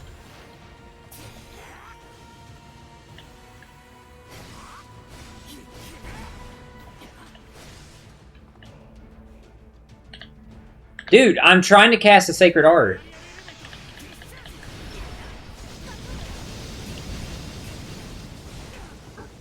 I don't know if I got healing off that. It's not on my, like, bar down there. Oh my god, that has a ground wave?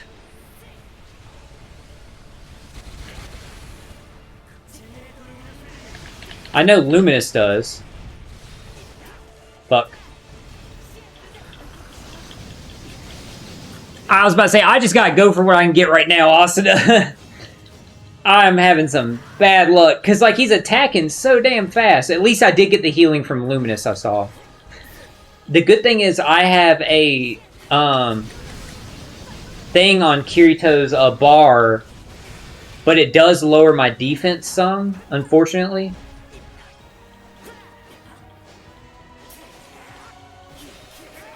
But if I activate it, yeah, it lowers my defense, but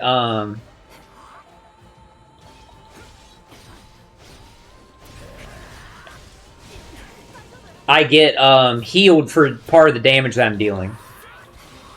Sorry, if I don't say anything for a while, it's because I'm locking the fuck in trying to beat him. That sucked, because you saw there it said I cut the enemy's projectile, but he kept attacking.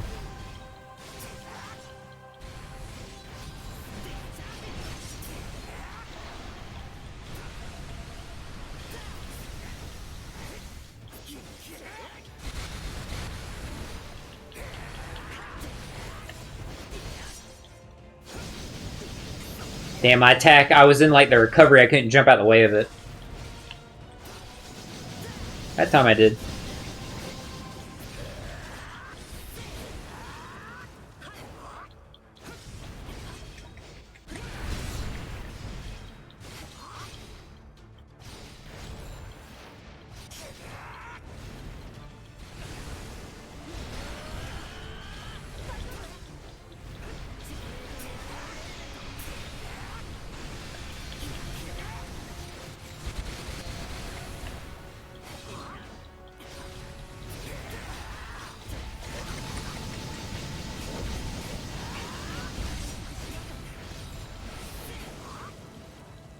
Close.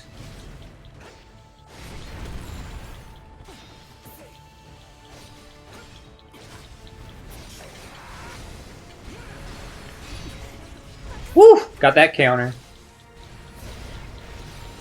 Got him! I felt good with that counter.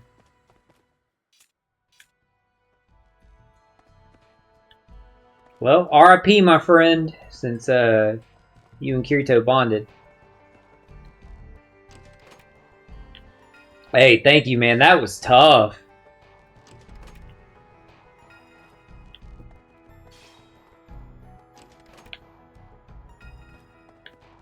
Alright, let's save.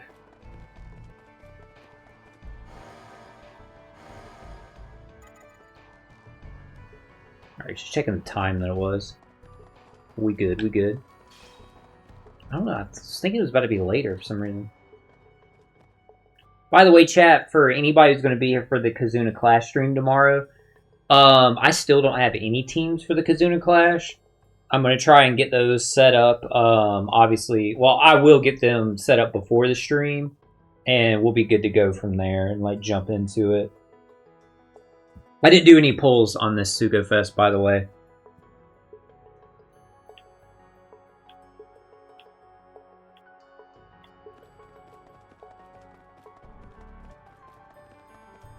So I will not have the new Roger or Ray Lee unless I get one from my free single pull tomorrow.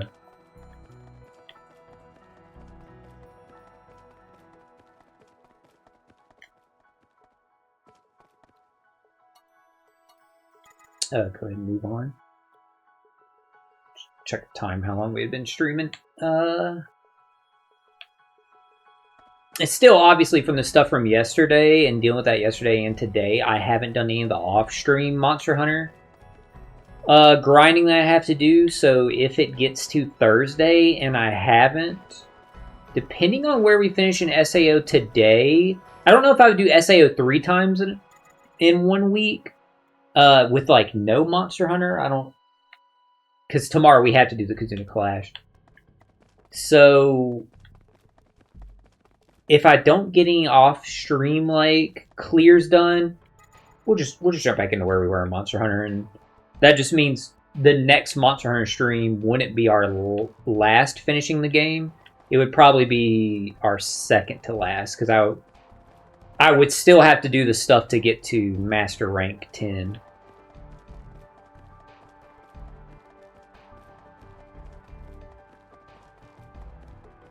I can't believe I'm getting hungry like this, man.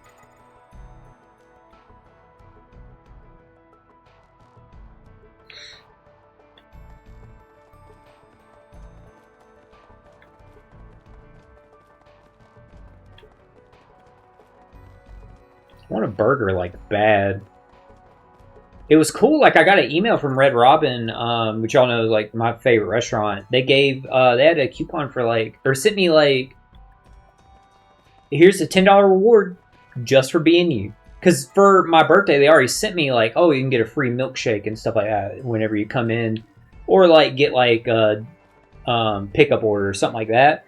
But no, they just gave me, like, randomly, like, a $10 off. I'm assuming it's because, unfortunately, I haven't been able to go there in, like, a while or get food from there in a while. And, like, the couple most recent times that I got it had been, like, DoorDash to me. So I haven't actually signed in with my, like, loyalty, like, either through their website to order food or from, like, being there, buying food in person. So I think they, like, just sent me a $10 to be like, hey, don't like, forget about us. But I'll take it. I'm happy about that. This is not what I was expecting to load into. I mean, I didn't expect, like, a proper, like, zone or area, but I didn't expect it to look like this.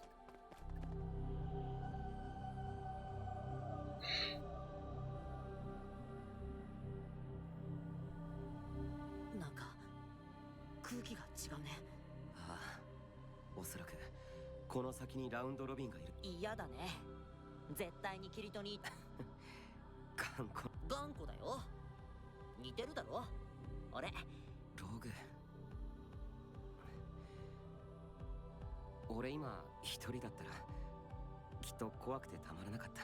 キリト兄ちゃんも怖いって思うことあるの？緒だけど泣くことだってある。本当はでもただのキリトじゃ大切な人は守れない。だから頑張ってるだけ。意外だ。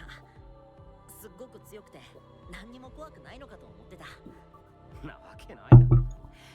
俺だってお前とそう年も変わらない青少年なんだぞ。一緒にいてくれてありがとうな。Oh, you're playing also right now. Sweet.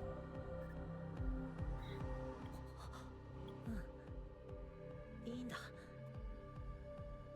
俺今 Are you doing a main game or DLC? 運命っていうのがあるなら大げさなやつだな。よし。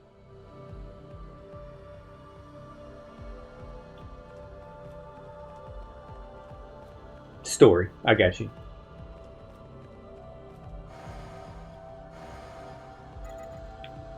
You doing like a new game like plus run, or you just start like fresh?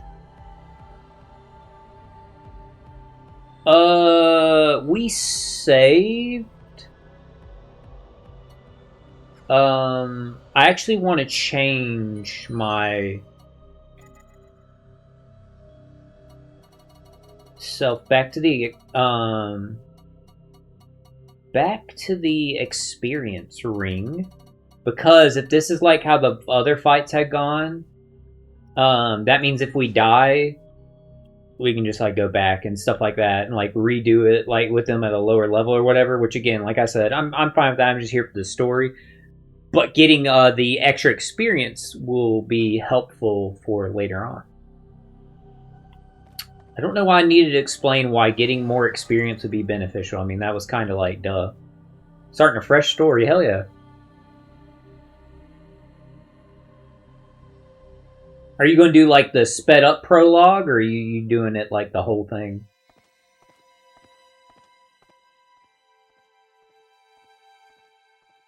Whoa! Xavier Wolf dropped a new album? Hell yeah. Let me go add this to my to listen to. I'll have to go see, like, unless I'm tripping, the only song I recognize on here that was like a release as a single is Snow Runt. So good, a lot of like new songs in. Hell yeah.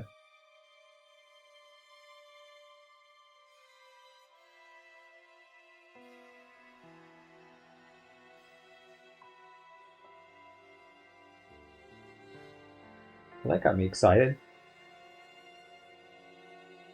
I can't wait for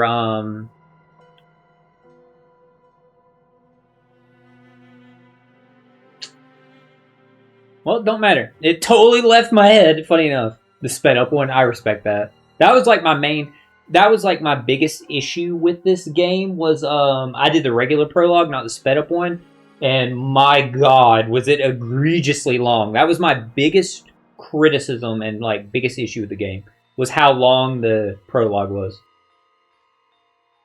我が迷宮は楽しめたか？お招き感謝するよ。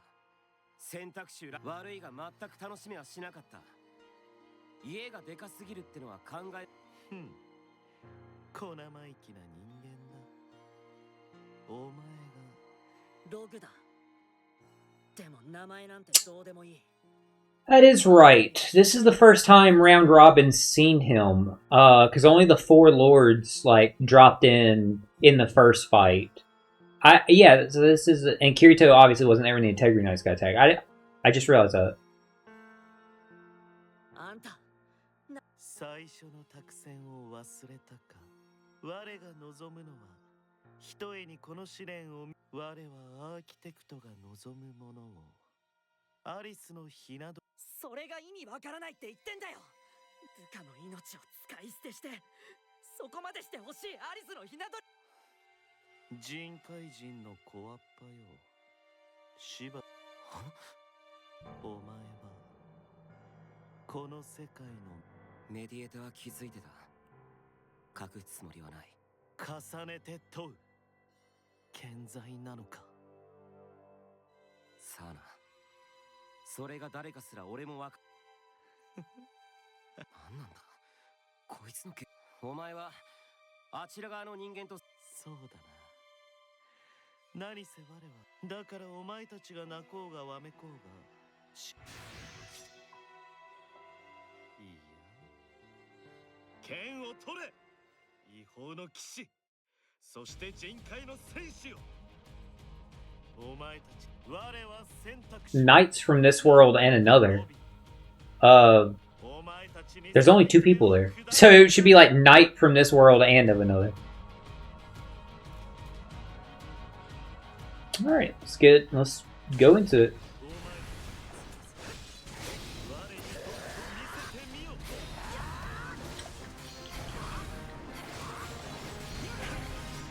So we'll, obviously we're here at this point then,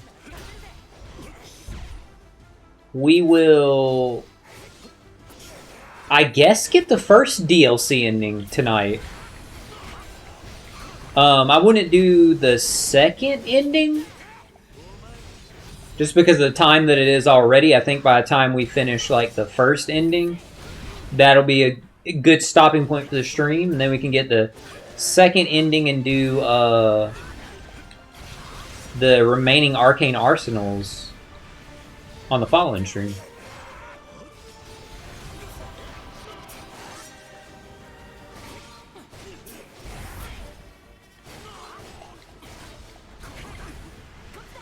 I think that makes the most sense for, like, me with how long we've been streaming. By the time we finish this, where we'll probably be on, like, what time of it is, not how long the stream is and stuff like that.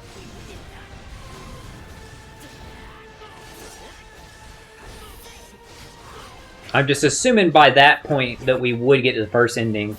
I wouldn't feel comfortable enough in doing the second ending.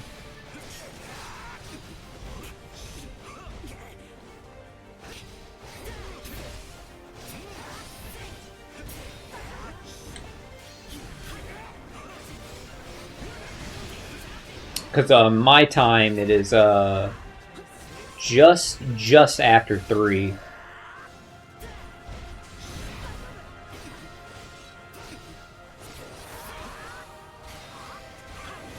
You know, we don't stream. I don't think we've ever streamed past 4 a.m. That's usually like our stopping point if we're like still playing.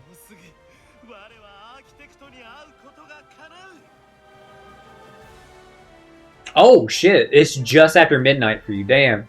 Yeah, it's 3:04 for me right now.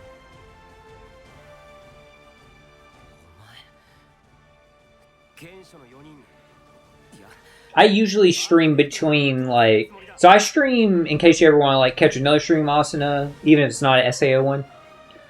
Sunday through Thursday. 4 of those days is my goal. I try and stream 4 times a week between Sunday and Thursday. And most of the time, it's between, like, 8 p.m. and 4 a.m. Sometime in between there is, like, when I'll start and stop streaming. I try and stream like 4 hours at a time. 2 hours for Treasure Cruise. 2 to 3 for fighting games, unless like I'm really locked in. Because I can sometimes, like, when you're playing a fighting game for like long sessions, you can start to get like burned out and like start like making like just so many mistakes that you're like, yeah, I gotta put this down.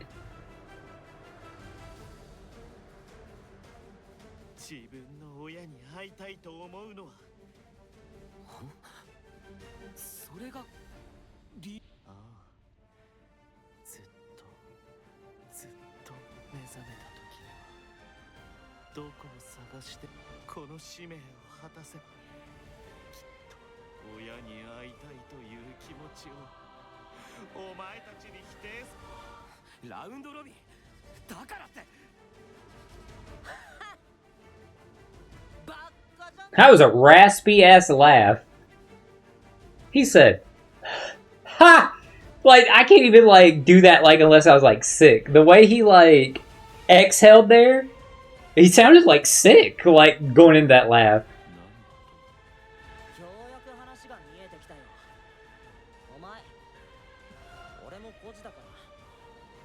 たい気持ちはわかる。でも俺なら願い先、その親はさ、子供に人をたくさん傷つけさせて、そのもう一度言うけどな、バッカ、そんな命令聞くなよ。そんなの家族でも。人海の戦士、お前になど否定させはせぬ。お前は特別いたぶってやろう。Yeah, I'll also be like ending the stream and stuff with the first ending, not doing the second ending tonight.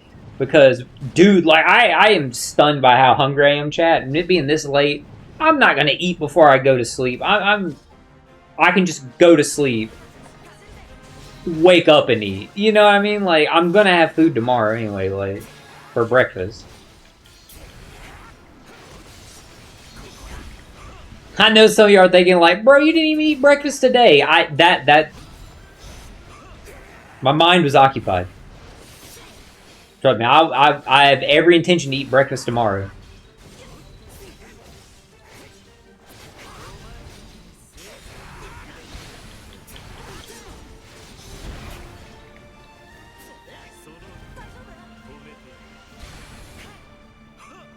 He flattened me.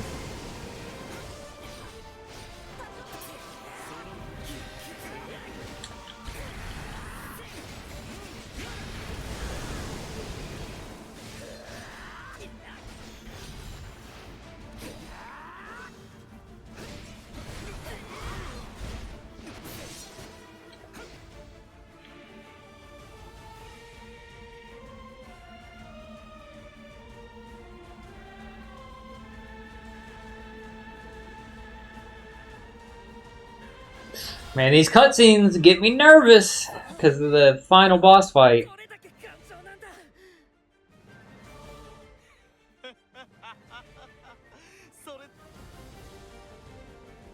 Rogu behind you? I like how it looked like Rogu's character model was just dragged backwards. That to be the slipperiest fucking floor. It had to be like freshly like wiped with like pine saw, like black marble, for him to slide like that. He said.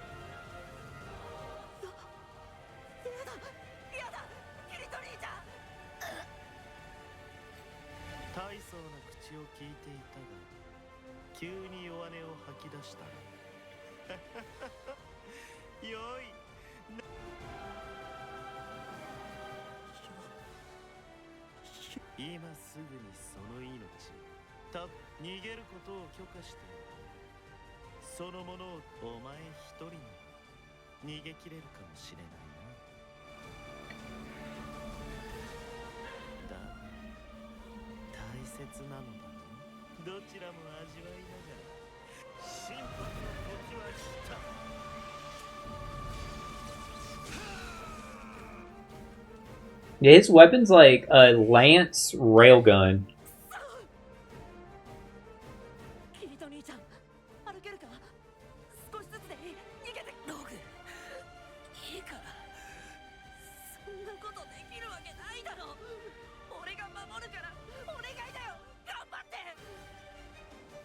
Also, what the hell happened to, like, has there been any updates on Railgun Season 4?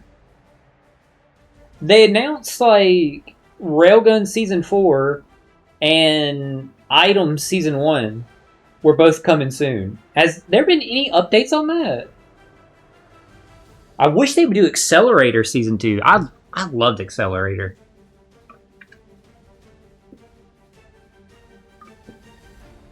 I thought that was a really good series.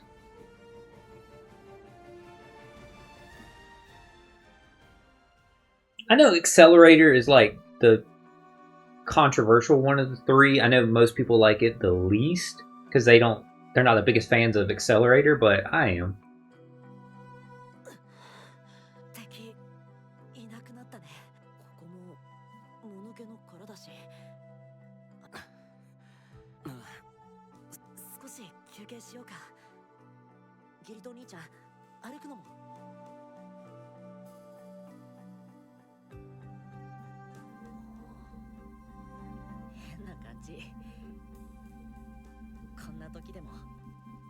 月は綺麗だね。俺なんかが言うセリフじゃないか。似合わないこと言った。 Roku, that's not the real moon. We're underground.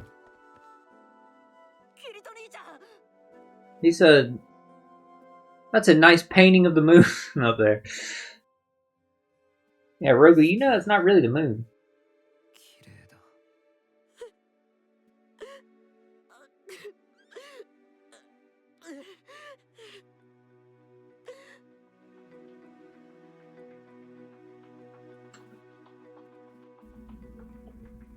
What's up, Haley? I thought you were sleeping.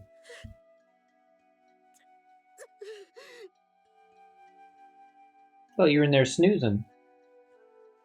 You seem like you're wide awake. What were you in there, like, looking out the window instead?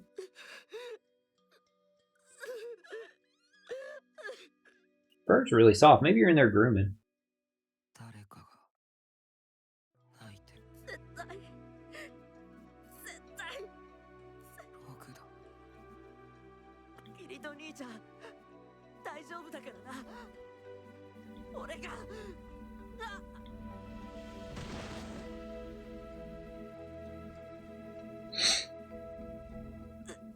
Hello.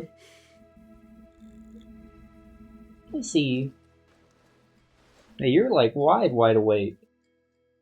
Means you're gonna be napping tomorrow. You're gonna be napping tomorrow. きっとキリト兄ちゃん。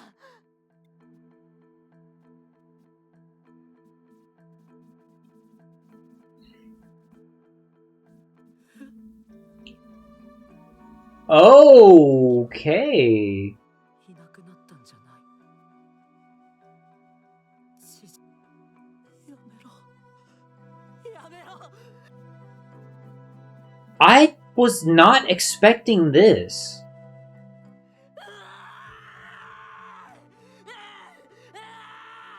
I didn't expect Alice and Yujiro to be, like, collapsed.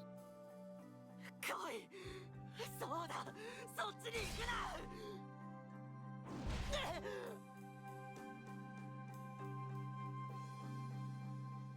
やめろ。やめろ。やめろ。やめろ。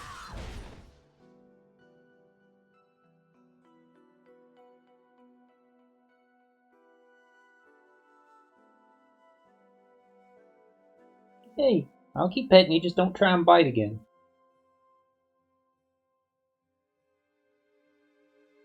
That hurt. Or hurts. I prevented you from it earlier. I moved my hand just in time. 逃げ切れるかも。ユジお兄ちゃん。ログ、君が苦しむ姿を見たくないんだよ。そんな姿、誰のものでも見たくはない。僕らの仲間にって思って、一緒にって思ってくれているこの姿は。アリス姉ちゃん。愚かなことをうまくいったから良いものを見ていたらわかります。しかし仲間の助けになるのです。いいに決まっているでしょうね。キリト、ユージオ。まったく本当に子供です。キリト兄ちゃん。 You're so sweet. Thank you for that. That was really nice. That was really nice, Haley. なあ、お前名前は？俺はキリト。あ、そうか。何はともあれ、2体同時撃な。 I forgot I think it was called Operation Double Elimination. 怖い魔獣が現れても絶対守る。怖くないよ。安心して寝てくれ。あ、全部終わったらたくさん遊ぼうぜ。カセドラ、お前弟みたいなもんだし、新しい思い出を作ればいいだけの話だよ。一緒にいてくれてありがとうな。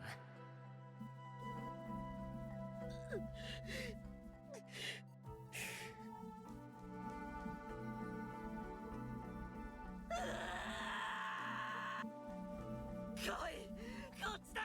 俺の方に来い。俺が相手。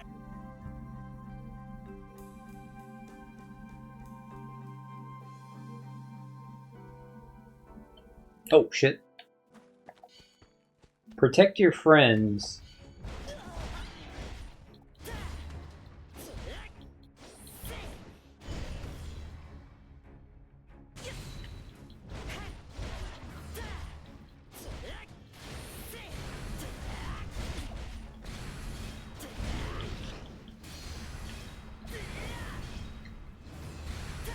I don't know Rogu's skills. I haven't, like, played him ever.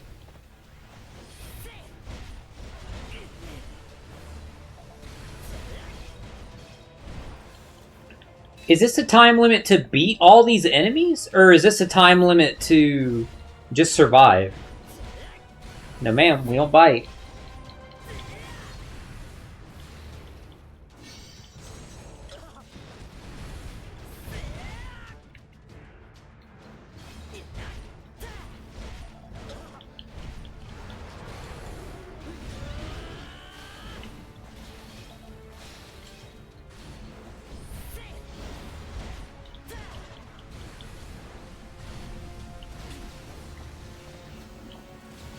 More enemies showed up. I mean, I could probably, like, just, like, run this time, I would imagine. Unless I have to kill them.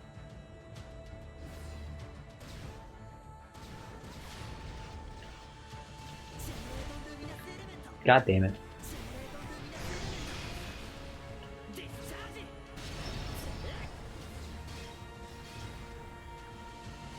I'm gonna assume this is just survive the time limit.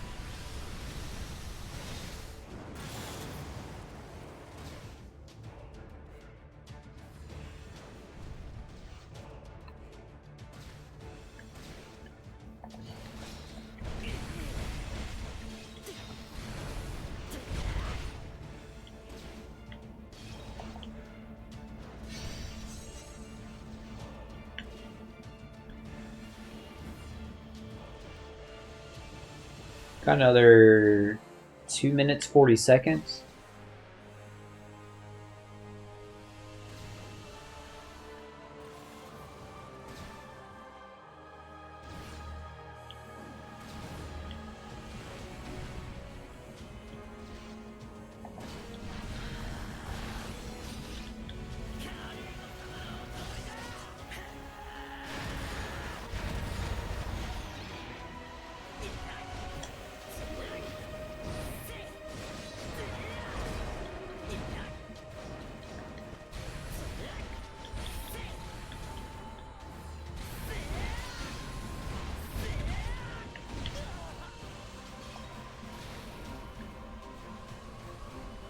How long do we have left? 2 minutes?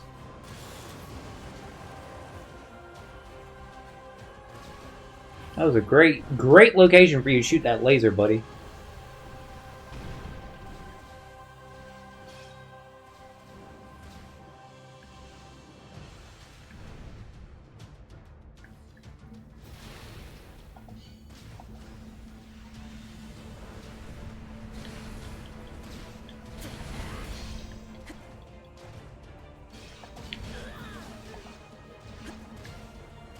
What the hell? Like, stop locking on.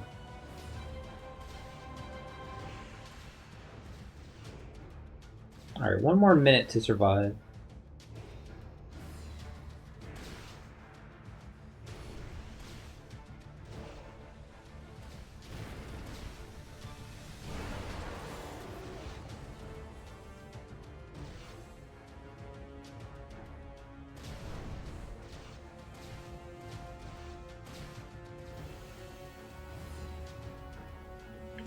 I'm basing my hypothesis on we just have to live this time because the 2 prior ones that were like this with a time limit, that's what we had to do.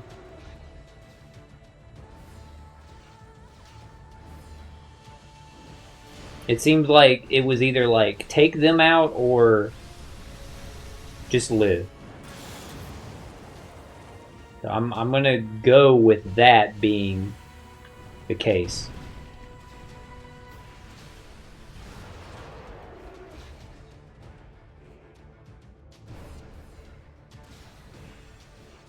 Alright, 10 seconds to find out.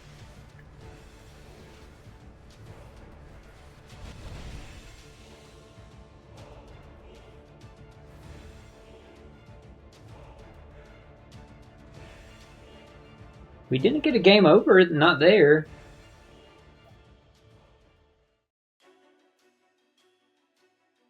みんなに近づくな。お前たちが傷つけていい人。なんでお前らはこんなことするんだ。どうしてくれよ。約束があるんだ。アリス姉ちゃんにまだ料理をごちそう。救援が来てくれたら。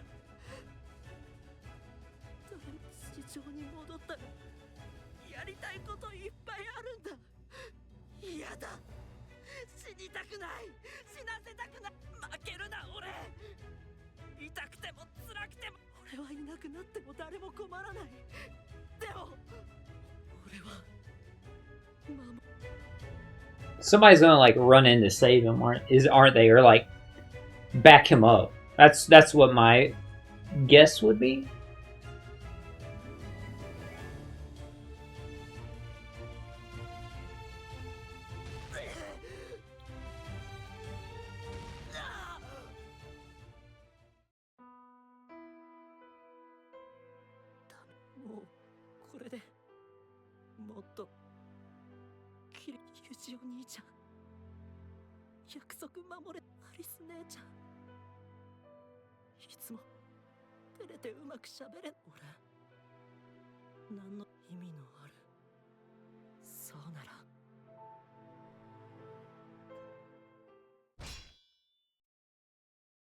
Nice. けれど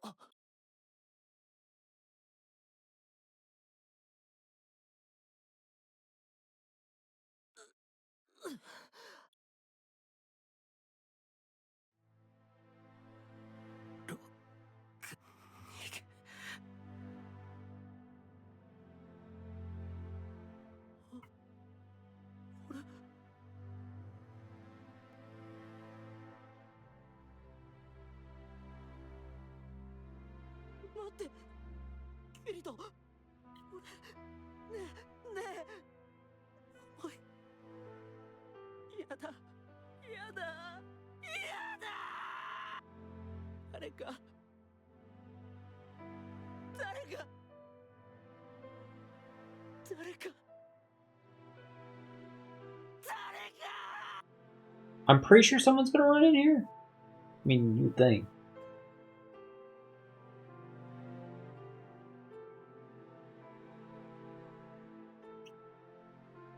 Lod in mountains. So whatever is loading, it's loading where they're from.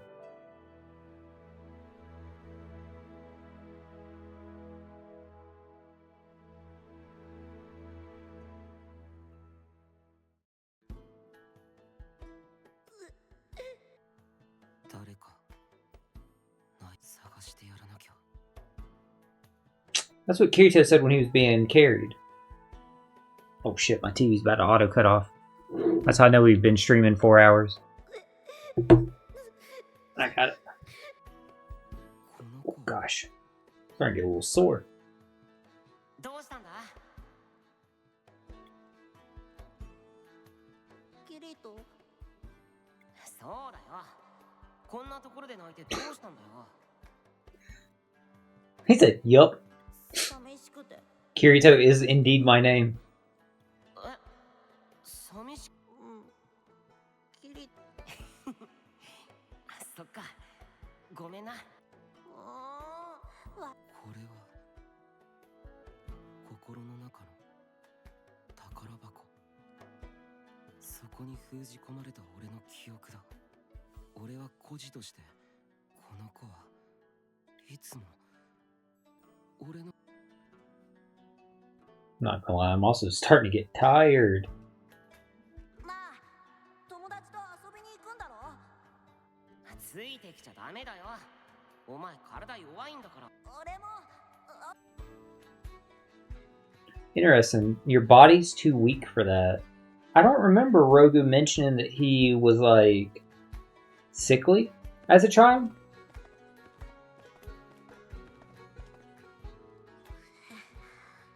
ほら無理だよ。やだ、俺も行く。行くもん。俺も。ほら咳込んでるじゃないか。いい子だから言うこと聞いてくれよ。やだ、俺いつもそんなわけないだろ。でもそうだ、もっと大きくなったら連れて Kirito said it's 100 years too soon for you to be outside. どれくらい？今の俺と同じくらいかな。俺が強い。あ、約束するよ。 How much younger than Kirito was he there? I thought they were like the same age. 友達とも。いいぞ。でも俺たち分かった。約束だよ、ログ。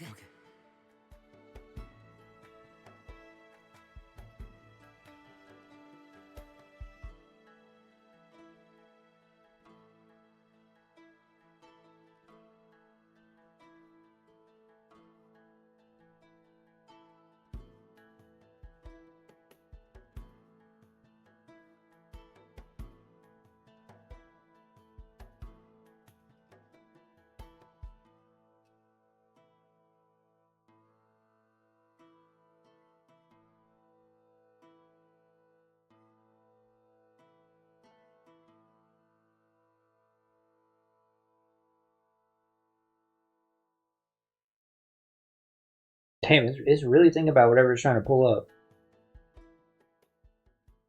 I got worried when the music like stopped. I was like, or is it? This game has me in fear of crashes. Oh hell yeah. Not that damn angel. キリト、俺目覚めたか。はあ、そうか。ログはあいつキリト。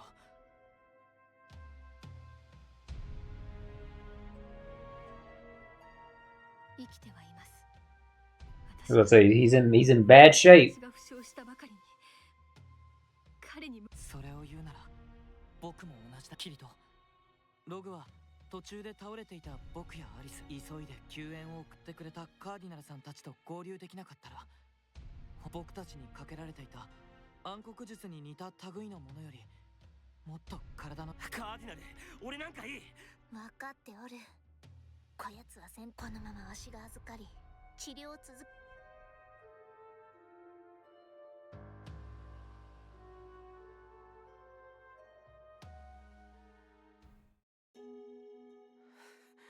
ごめんな。俺、お前に、俺、ログの、ずっと前に、お前とログは俺より先に。I'm still not 100% sure that Rogu forgot. そういう素振りは何度もあった。何度もあったんだ。俺はちっともお前にキリト兄ちゃんなんて呼ばれる資格ない。俺はきっとお前をたくさん傷つけた。本当にごめん。キリト君。キリト君。ログ君ね。私たちが自分なんていいからみんなを治療。キリト君と一緒だね。あとね、ラウンドロビンを止めてって。ログ君すごく泣いてた。 Yeah, because that's how he acts, Asuna. 私ね、 Just like Kirito そ said. れを聞いて、この子はすごく強い。ログ君は本当は泣き虫なのに、だから今の強さを戦闘だけじゃない。私ログ君に託された思いを引き継だからね。キリト君、本当は戦ってほしくない。君でも私の好きな人は闇夜を照らす人だから。 That's really sweet of Asuna to say. みんなを照らす。立って一緒に。 Because Kirito really is like their North Star. He pulls all them together. 私が背中を守るよ。君は絶対に渡って、キリト君。 What are you saying, Gurren Lagann? Don't believe in you, believe in the me that believes in you. Or like whatever he said. It was something along those lines that Kamina said. Don't believe you, believe the me. Don't believe You believe in the me that believes in you.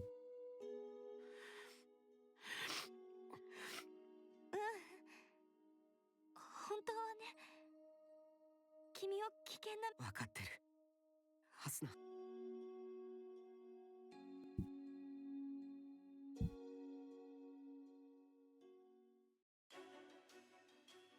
行くのか。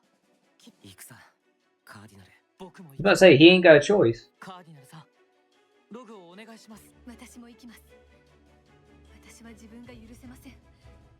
このそして彼に捧げるログに勝利を。 I was about to say, I guess Austin is joining our party ロ then. グに勝利を。まずは追っ手を片付ける。それからラウンドロビンを討伐する。みんな、俺に。 I can't believe it's that damn angel.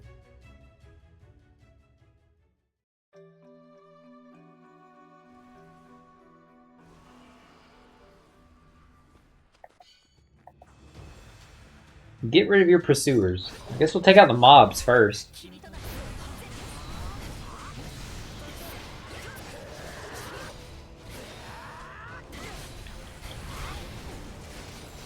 Dude, they all ate that attack.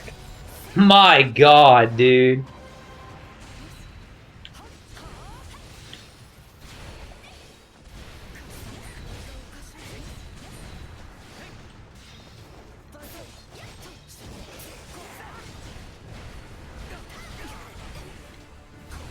Hello, Angel? How many of those attacks you get?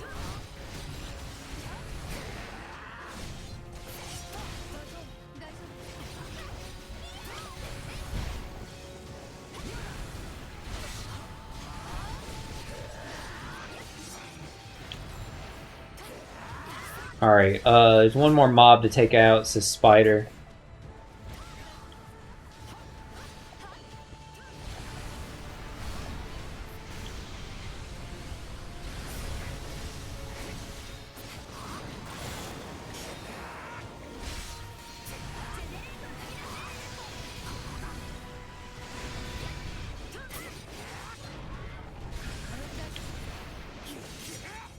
Okay, now time to go fight the angel.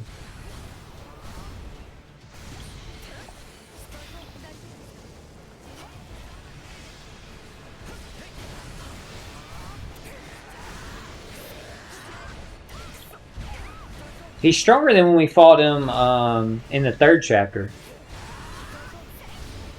He's a higher level.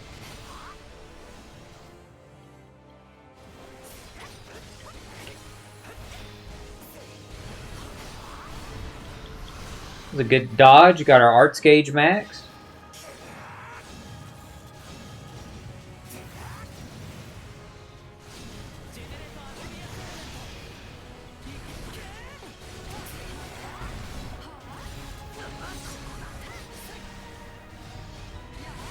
Alright, do this for extra damage while he's downed.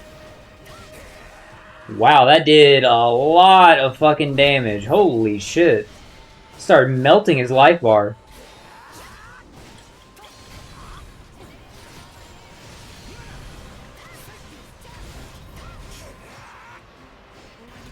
Alright, the angel's taking out everybody's beat.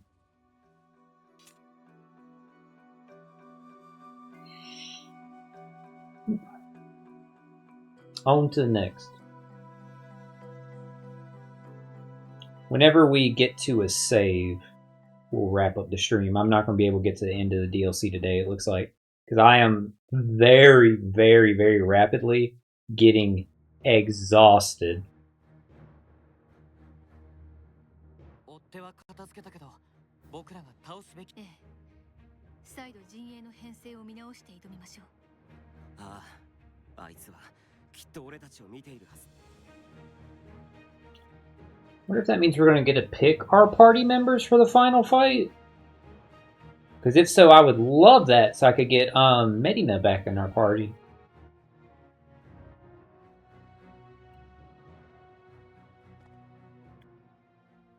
I'm not going to be able to get around that, am I? Yeah, I didn't think so.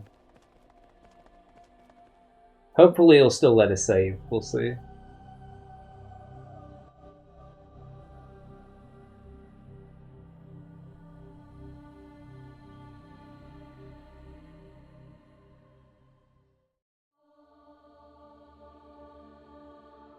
Kirito, この奥が。ああ、ラウンドロビンと戦った場所だ。装備を改めて確認しよう。万全。だがどれほど準備しても、そうじゃが、わしは信じておる。お主たちなら。もちろんだ。そのためにいるんだからな。皆ここまでよく戦ってくれた。世界を救う戦いもう本当だな。Hell yeah. みんなで勝って誰一人かけること。Okay, now it'll let me save. Alright, good, because I was crashing rapidly. My god. I'm exhausted. Dude, I'm gonna be like asleep as soon as my head hits the pillow. One of them kind of days and nights. My god. Dude, I'm gonna be real, y'all chat. I'm not even fucking joking. I'm so tired. I forgot that I hit save and return to title. So when it returned to the title, I was like, what just happened? I'm being dead ass. I totally forgot. Damn, I didn't mean to go to the shop. I meant to go, Cube.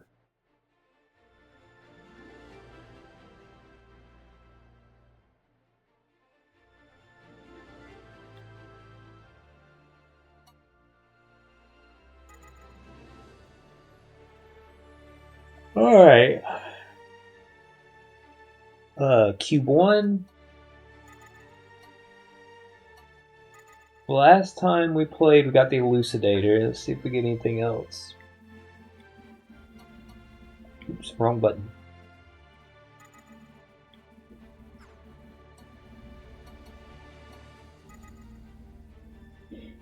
Yes.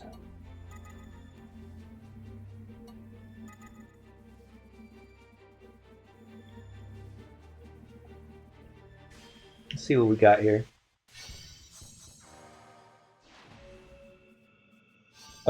Premier's birthday illustration t-shirt. Okay. Change the color of Yu-Gi-Oh's clothes. Cool.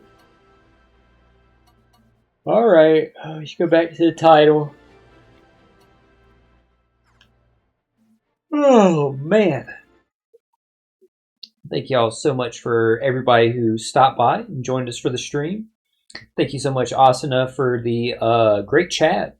It's a lot of fun getting to chop it up with you about SAO, a bunch of different other stuff too. I really appreciate and enjoyed all the time you were here. It was a blast actually getting to chat, Asuna.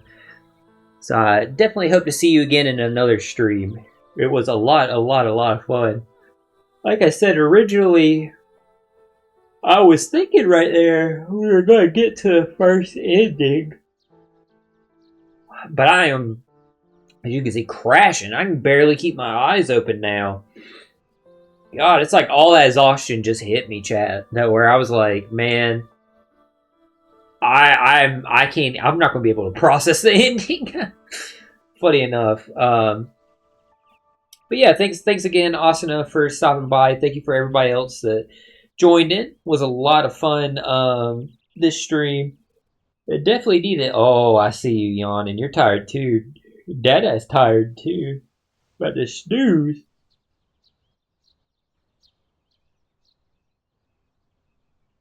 Hope you have a good night too, Asuna. Wish you the best of luck in your next playthrough of the game. Good luck in that. Tomorrow will be the Kazuna Clash stream, barring if there's anything with my health or other stuff going on with what I got hit with yesterday. But either way, I don't foresee us not doing the Kazuna Clash stream tomorrow. And then Monster Hunter on Thursday. That's the plan. I really don't see what could possibly interfere with it, barring something unforeseen or something with my health. But oh yeah, I will see y'all tomorrow. Hope y'all have a good one. Thanks again, everybody. Laters. What's a green room?